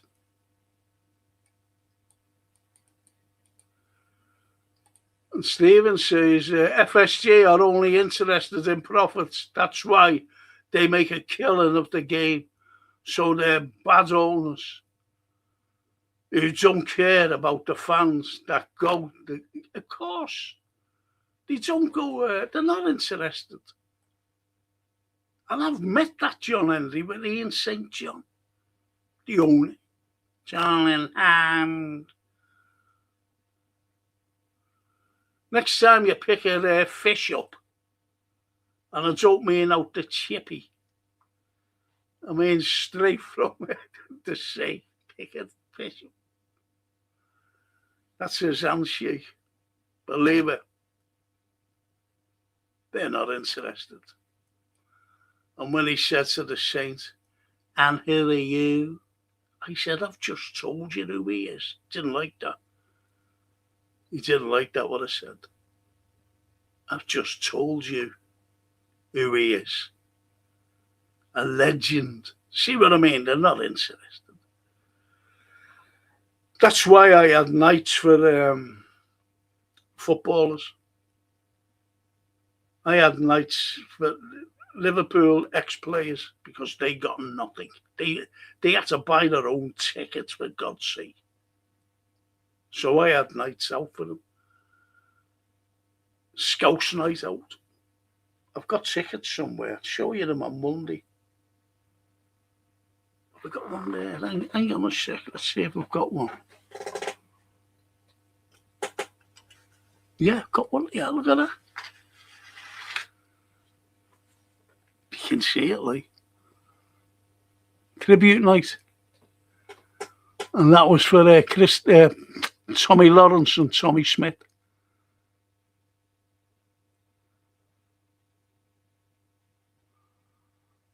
I had that. Gave them the money. Whatever came in. I had great entertainers. The likes of Peter Hooton. All together now. I said, Peter can't pay you.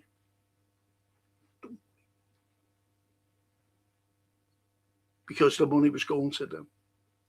Brilliant.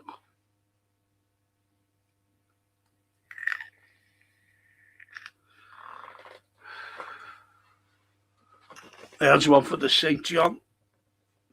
Willie Stevo, as I said there, Chris Lawler, a few of them. Lovely people. St. John became a friend of mine.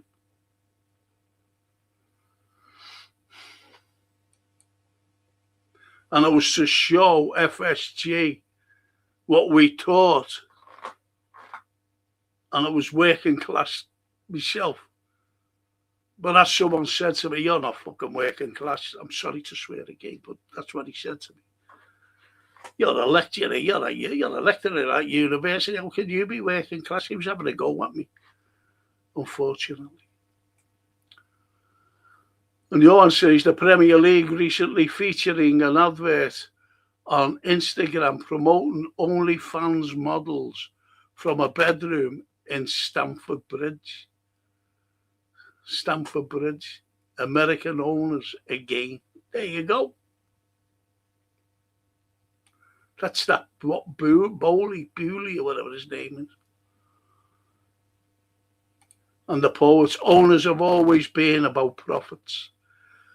Well, people think that the likes of FSG um, bought the club for 300 million, which they did, but they didn't put a penny in their pocket.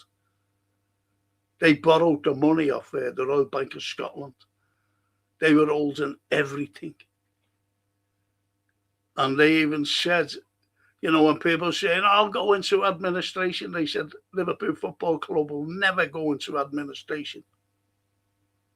Never. That's what they said. And it was that Broughton fella who gave it to them. And like Chinese, they're one of the, the axes of evil. Always have been, with good old America. Well, they had a consortium and they had more money than sense. And they wanted to buy Liverpool, but Broughton snubbed them because they were Chinese. And they went right along to America. Even Arabs were coming in, saying, yeah, we'll buy them. And that was before GIC. I think GIC went in for them again after Hicks and Gillette. I think they're still wanting to buy now. Don't let them steal your sport from you, Frank. I know that, mate, honestly.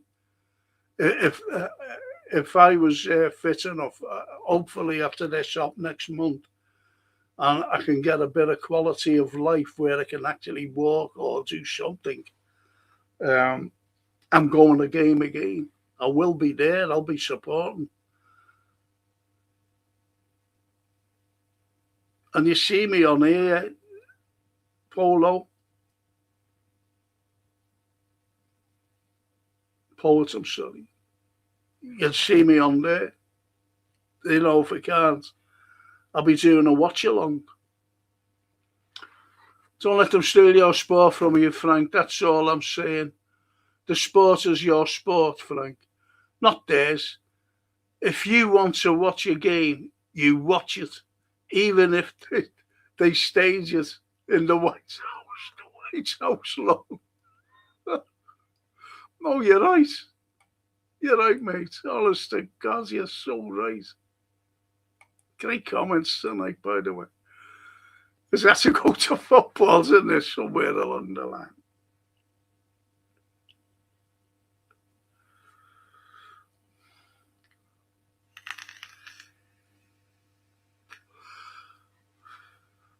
Wembley is a joke. As an FA Cup semi-final should be at a neutral ground, yeah, like it was back in the day. As Wembley should only be used for the final only, yeah, because they're making money out of us. The FA. And they give us FA back, do they?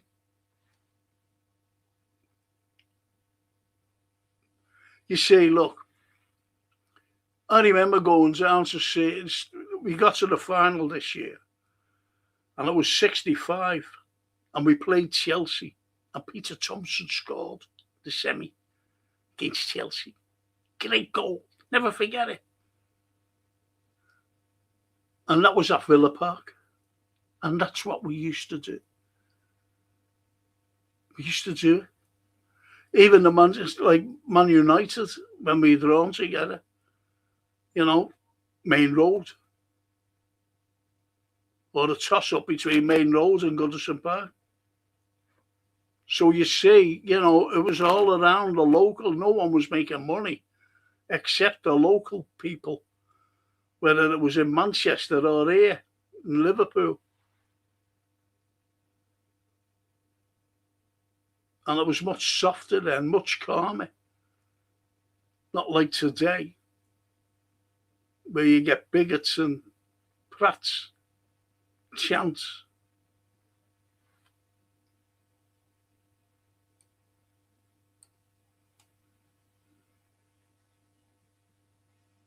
But that's a good shout, that, Stephen.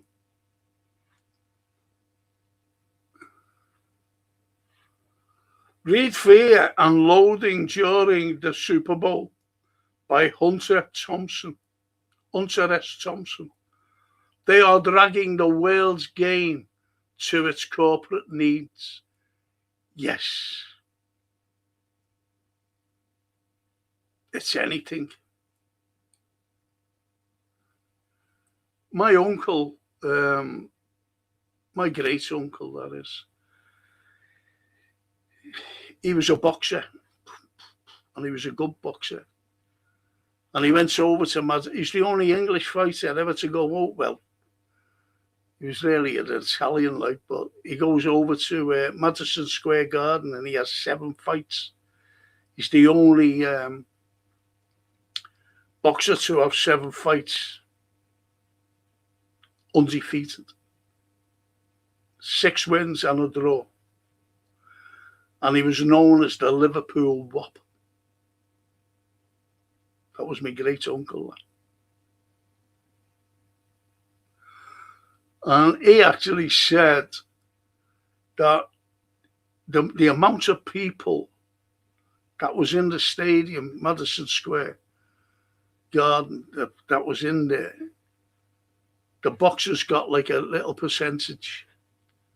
He said, but the vast majority went to the owners of that's what he said, the owners of the Square Garden and the government. So they got nothing. They got peanuts.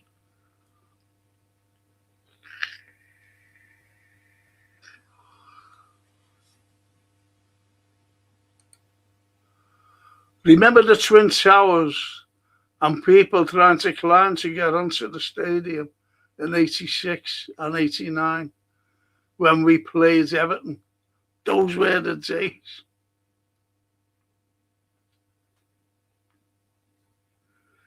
Yeah, I never went to the 89, I'm being honest. I went to the 84 one. Was it 84 or 86? Well, anyway, it was down, all shouting, Merseyside. But that was the year, unfortunately, of of Hillsborough. And that fucking killed me, though. I can't sing You Never Walk Alone because every time it comes on, they're all singing and I choke up because all as I see now in front of me is a number, 97. And I just choke up because I was there.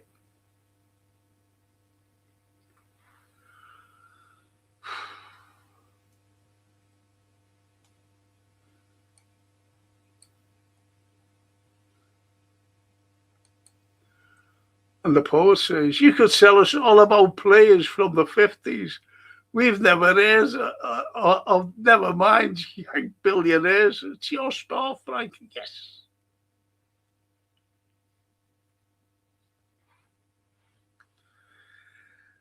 I was talking to someone once, and I've got a couple of little mates. We used to go to games together. And we went to Goodison in 66.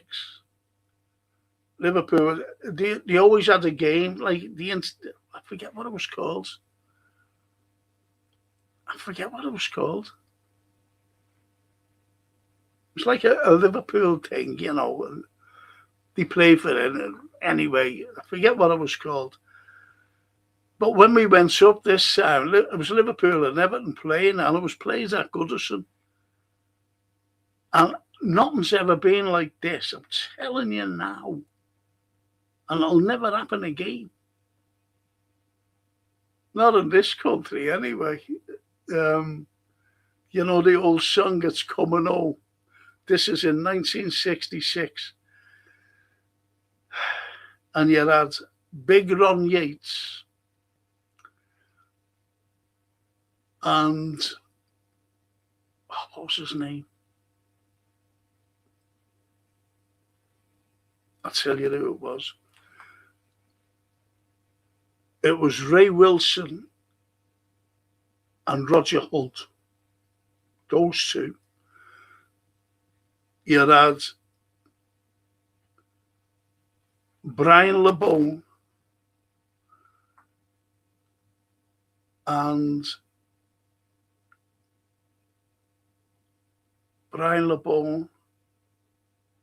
I think it was Tommy Smith,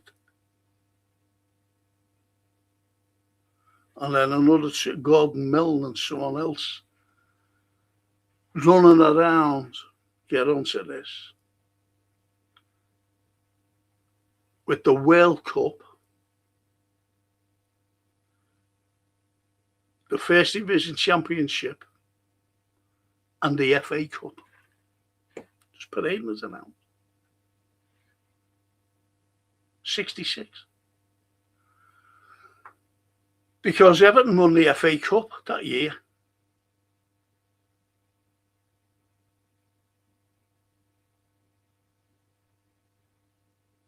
Incredible. And the League Championship, Liverpool, and the World Cup, England. You'll never ever see that again, ever, in this country. Because we'll never win the FA Cup, the World Cup, ever. Not good enough.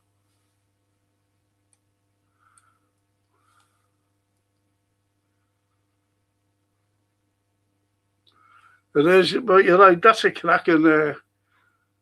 That's a cracker, Paul. Honestly, mate, a great commenter. It's your sport, Frank. It's all our sport, isn't it? And Stephen says, blame Rick Parry and David Moores, who sold the souls to the Yanks when they left them. Do you know what? I was told a story about Hicks and Gillette buying it. And I was in a documentary with John Keith was the front man, if you know him, journalist. And we were doing it for LFC TV. And Tommy Smith, me and Tommy, were doing it with this other fella. He was old, this man, but he was younger then, as a journalist for the Daily Express. So before we went on to record, I don't know I forget whether it was live or what, I'm not quite so sure. Anyway, before we went on, before the cameras, we were having a cup of tea and a sandwich. And I said to Tommy, why did we sell to Hicks and Gillette, the Americans? Why? And he told me the story. I said, because we were selling to DIC, Sheikh Maktoum. I said, and all of a sudden, these Americans got it. That took everybody by surprise. It is the story. The Sheikh said to Rick Parry, phoned him up, and he said, I want you to come over. Now, they were coming, this was on the Tuesday. And the DIC, Sheikh Maktoum, they were coming over on the Sunday. And he phoned Rick Parry up. Well, the Sheikh wasn't. It was his representative, especially his two nephews, who were great Liverpool football fans and also loved the club. And anyway, he said, well, this is Sir Rick Parry. He said, I want you to come over here. He said, well, there's a jet at John Lennon International Airport waiting for you. He said, what about Mr. Chairman? He said, no. He said, we only need you. We only need you. You're the chief executive. We only need you over to dot the I's and cross the T's. So he said, okay. He said, I'm with my wife at the moment, because it's... He said, bring her over. No problem. So anyway, he said to his wife, come on, we're going over to Dubai. He said, are we? Yeah, come up. So anyway, the jet was there. They flew over. Private jet, by the way. Gets there. Now the other fella, Moores, wherever he was, he tried to get that was on. He couldn't get hold of him. You see, Rick Parry. He couldn't get hold of him. So he said to him, I don't know whether he left a message or what. I don't know. I don't know. Tommy never said anything like that. And I'm looking at John Keith, and he's nodding his head because he knew the story. John's like that. Because I'm looking at John, saying, this genuine, like. So anyway, what had happened was, Moores then, on the Wednesday, said to him, he finally got hold of Rick Parry, and he said, where are you? He said, I've been trying to get hold of you, where are you? He said, oh, I'm in Dubai. He said, what are you fucking doing there? He said, the sheikh invited me over in the palace. He said, I'm just going over a few things.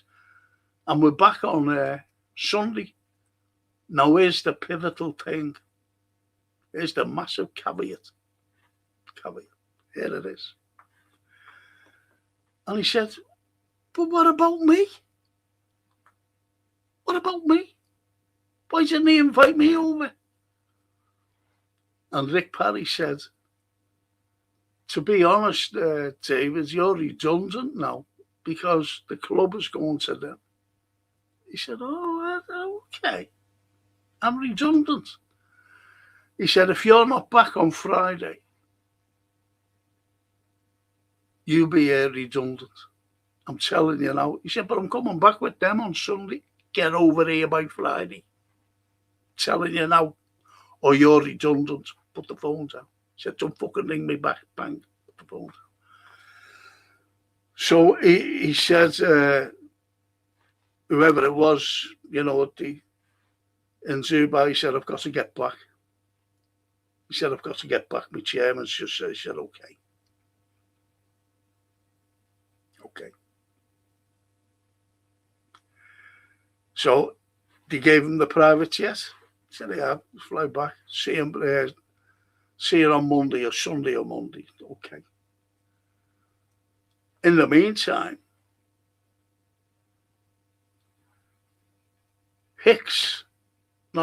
Gillette was going around. He went to West Ham, he went to Aston Villa, and he came to Liverpool. And this is where all the controversy fucking comes. If he left Liverpool out of it, we wouldn't have this FSG in. And anyway, he came to Liverpool and he tried to buy us.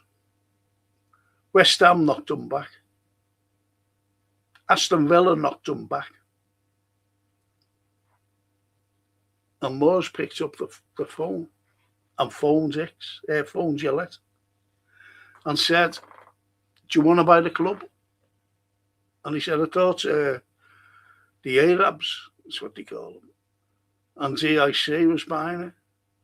He said, do you want to buy it? Anyway, that was out. And he said, you offer us such amounts. He said, you can have it. So what he did, he said, can I bring their partner in? He said, yeah, bring whoever you want in. And that was X. That was X. And that's how Liverpool was sold.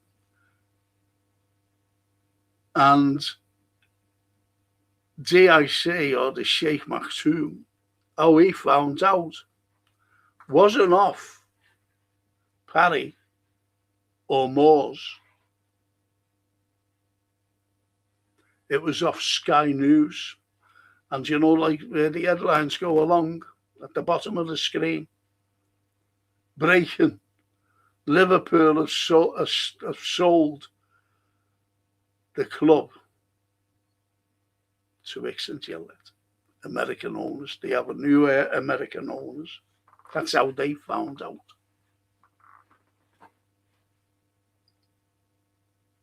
And that's the story of them.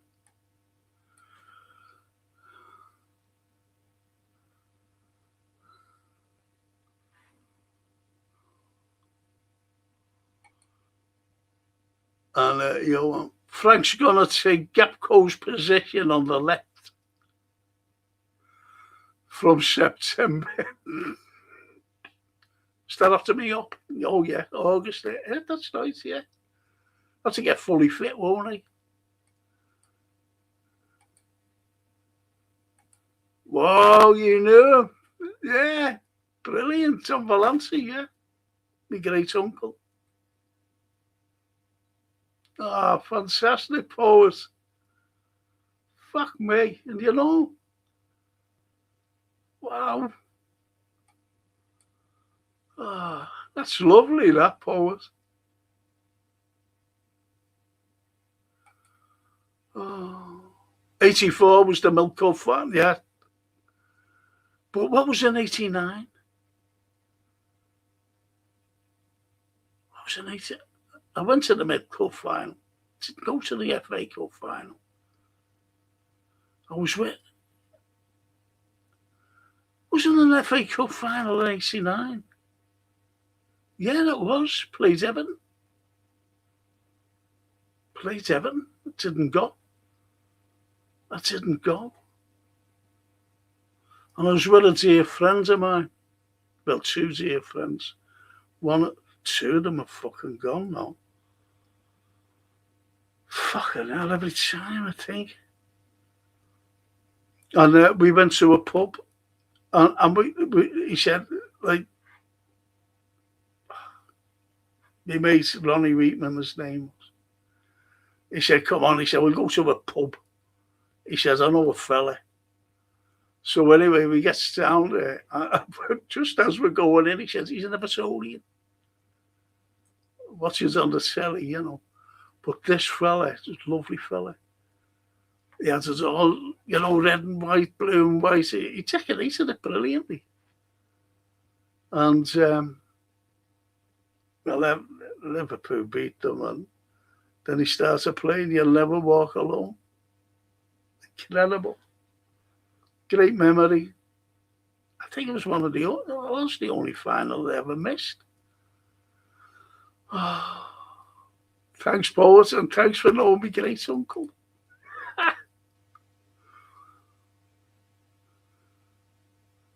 Tom Valancy. He's my granddad's brother. Was Tom Valancy really Frank's uncle? Yeah. Yeah. My granddad's brother.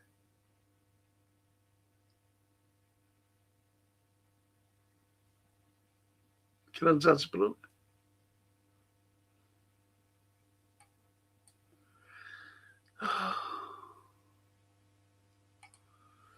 Alan Ball. Callie was in the England squad back then as well. Alan Ball, yeah, that's when they bought him from Blackpool Everton, didn't they? After the World Cup.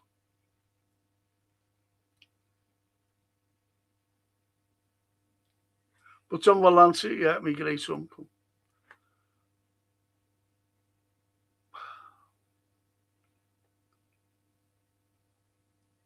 My great uncle. Because I'm a Valancy, you see.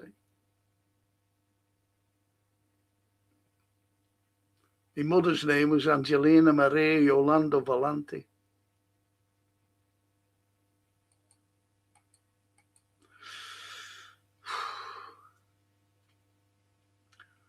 And Johan says to the poet, aye, as was Thomas Carlyle, spot on. Yeah, distant relative. Historian. On my dad's side, that is. And he was a mate of Dickens. Thomas Carlyle.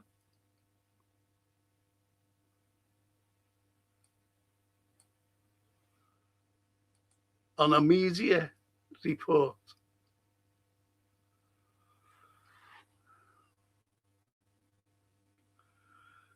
Johan. And the poet says, John Valanci is a legend in boxing circles, Frank. 89 was the Hillsborough final. Yeah, that's the one who never wins it.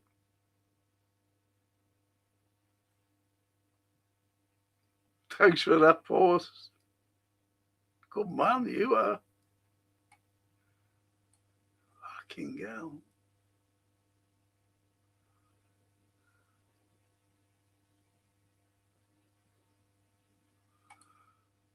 The Sheikh finding out about the sailor, yeah, it was shocking.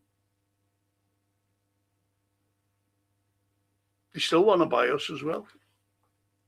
I think it will be sold, Liverpool football, as your club will as well. They're off the Glaziers, Johan, because of the world's economic state and what Trump's doing. Mind you, it could all be speculation, because if there's a big nuke war, there won't be any grounds to sell or clubs.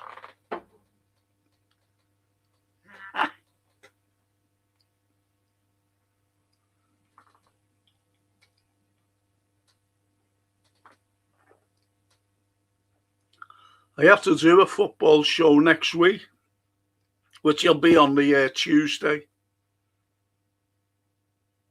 A football show.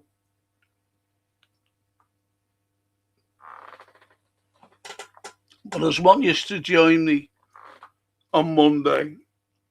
I'm going to show, if you don't want to hear the history of Liverpool, that's fine. That's no problem. But I'm going to show a few pictures, which I'll be showing. I'll be with Johan on the Friday.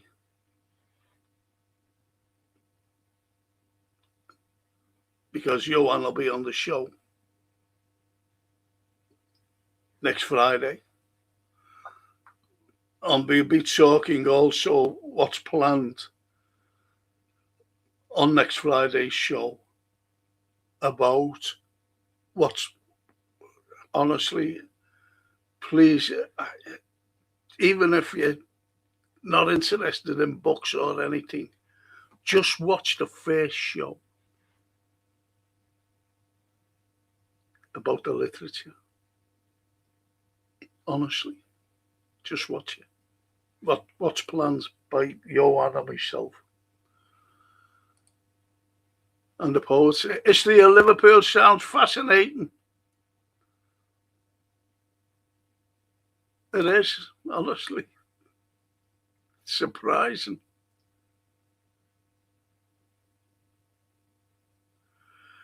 Surprising poet. Thank you, Franco. We're here till we breathe. Rest is all embellishment. Take care, legends. See you on Monday. Mille grazie, Johan. Thank you. And on that wonderful note, from the likes of the poet, who knew my uncle. I can't believe it. Or knew about my uncle. Great uncle, that is. My granddad's brother.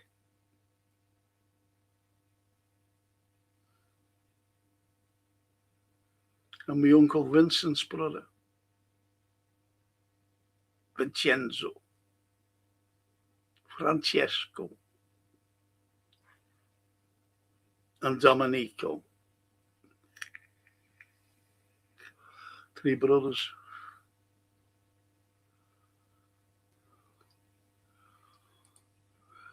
John Valanci is famous, Frank. Thank you. In the boxing circles, yeah. In the boxing circles, poet. And the way you are, poets don't know it. You're going to love what Johan and myself are going to do. I'm telling you now. You're going to love it. We got a big thing about William Blake. Honestly, Dickens, the lot, Shakespeare. People might think, "Oh, they've been talking about that." No, it's things that people are unaware of. You might recognise me after a Monday, get my hair cut. Domani, or my hair will be short.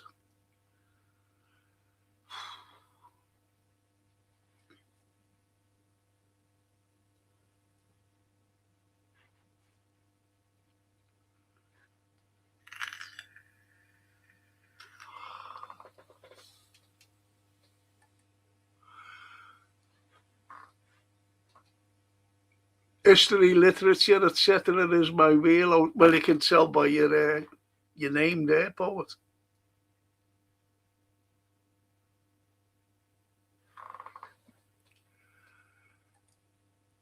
The sisters as well. Yes, of course, the Brontes. People think they're great women writers. But it's not so much. We'll just leave it at that. You've got to know the backgrounds of these people. Honestly. I love literature. I've read all my life. Picked up a book, a little kid's book, when I was 28, and I haven't stopped reading since. Someone got me a little book for Christmas, and I was reading it. And then I started reading as you're getting older, a little bit older, about 7 and 8 and 9, and started reading Billy Bunter. Look, Billy Bunter, for some reason. Billy Bunter and Greyfriars. Then as you get much older, the likes of Sherlock Holmes. Incredible. Agatha Christie. Who done it?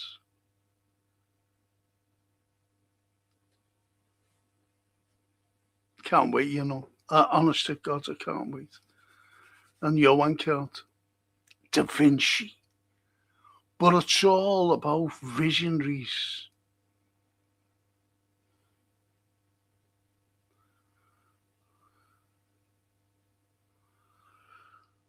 It's incredible, honestly. I left school barely knowing how to write. I just read a lot and listen to people like you, Frank. I love learning. We learn something new every day. Every single day. And when I was talking about, I've got to end with this. When I was talking about Ukraine, I don't know whether the West have published anything like this. But there were 2 fellas in Ukraine during World War II. Well, there was more, but let's just say these 2. And they were responsible for the deaths of over 1 million people. Well over 1 million people. One Ukrainian was a Nazi officer, and the other Ukrainian was also a Nazi officer. Ukrainians, don't forget. Ukrainians. Nazis. And I always forget this fella's name, Malik, something like that, Malik. And the other fellow was Stepan Bandera. And what they've done, they dug up this Malik and gave him, this was only last week or the week before, Zelensky, Nazi, dug him up and gave him reburied him and gave him a state funeral. What they're doing now, they're going to build a mausoleum and put the likes of Stepan Bandera and this Malik in the mausoleum. 2 Nazis. Even Poland said, don't do that.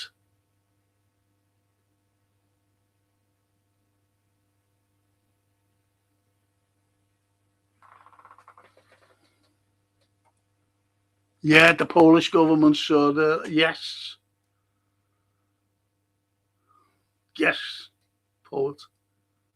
But is that shown, is that broadcast? I won't watch any news. The likes of the British news, you know, ITV and BBC. I won't watch anything like that. Jewish Nazi Z-men, yeah. Says you will.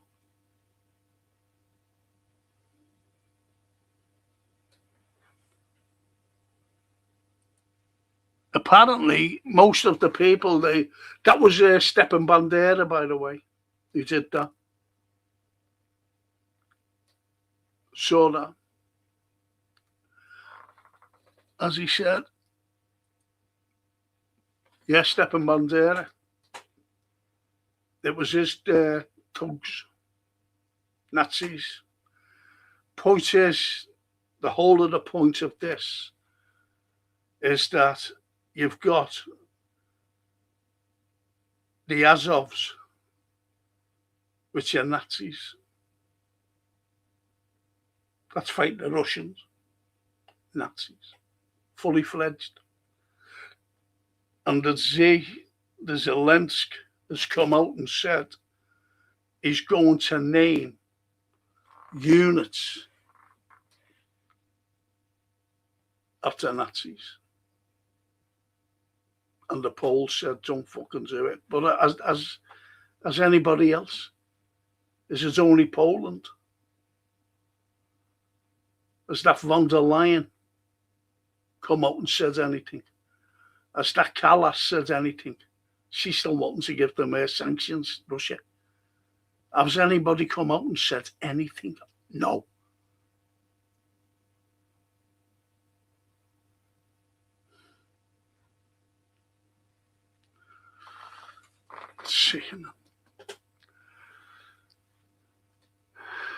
I'm going to finish, people. So don't forget, you'll see a different me on Monday. With me haircut. Me haircut. Thank you so much. Great comments tonight. Being on for nearly 3 hours. I made myself a cup of tea and thank you for being patient when I did that. And hopefully I'll see you Monday. Night Franken chat, says the poet. Night poet. I can't believe that you knew me. I never even mentioned him, did I? I just said, you know, one of my uncles, great uncle, over in Madison Square Garden. With 7 fights, won 6 and lost 1. Not lost 1, drawn 1. That's brilliant, that. My granddad was his second. He fought in El Charlton and at Anfield, and everybody's saying that, you know, my uncle would beat him. And Bombardier Billy Wells was the fellow who bangs the big thing symbol for the British film. Bombardier Billy Wells, that was. And he was the referee. And anyway, he just walked over. My Uncle John was expecting his hand to be raised, and he just walked over to the other fella. lifted his arm up, as the winner. And there was uproar. And my granddad picked a stool up and it's Bombardier Billy. And he was banned forever. My granddad. Banned. He's famous, Frank. Yeah. Nell's buried in Anfield Cemetery, yeah. Get the crew cuts to shock us, Frank. God bless you. People will be wanting me to do that next. We've got a crew cut. I'm just going to get a cut. The back of it. The back of it.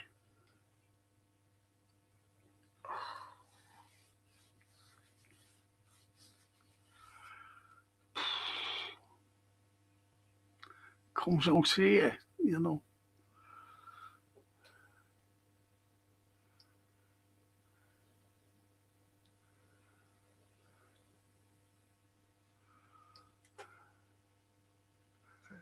Crew cut. Jim Mason's buried in Anfield Cemetery. I'll tell you the story. Well, on Monday, if I remember, I'll tell you the story about a Russian being buried there. Anfield Cemetery. If I remember to say it. And on that wonderful note, you lovely people, love yous all. Thanks for keeping me company. No ladies tonight, and only Maggie. Then I think Maggie went and she was making scouts for tomorrow. I think she left us. And watch a game or something. Jim Mason Monday, got it.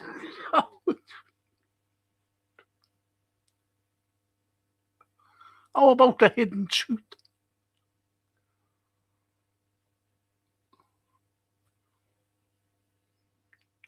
I'm going to go, people. Thank you so much.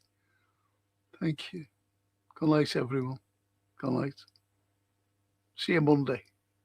Have a good weekend, by the way. Ciao. Bare knuckle champion of the world, Jim Mace. You'll be surprised who's buried in Anfield Cemetery. You'll be surprised. Hidden truth is for Japan to unravel.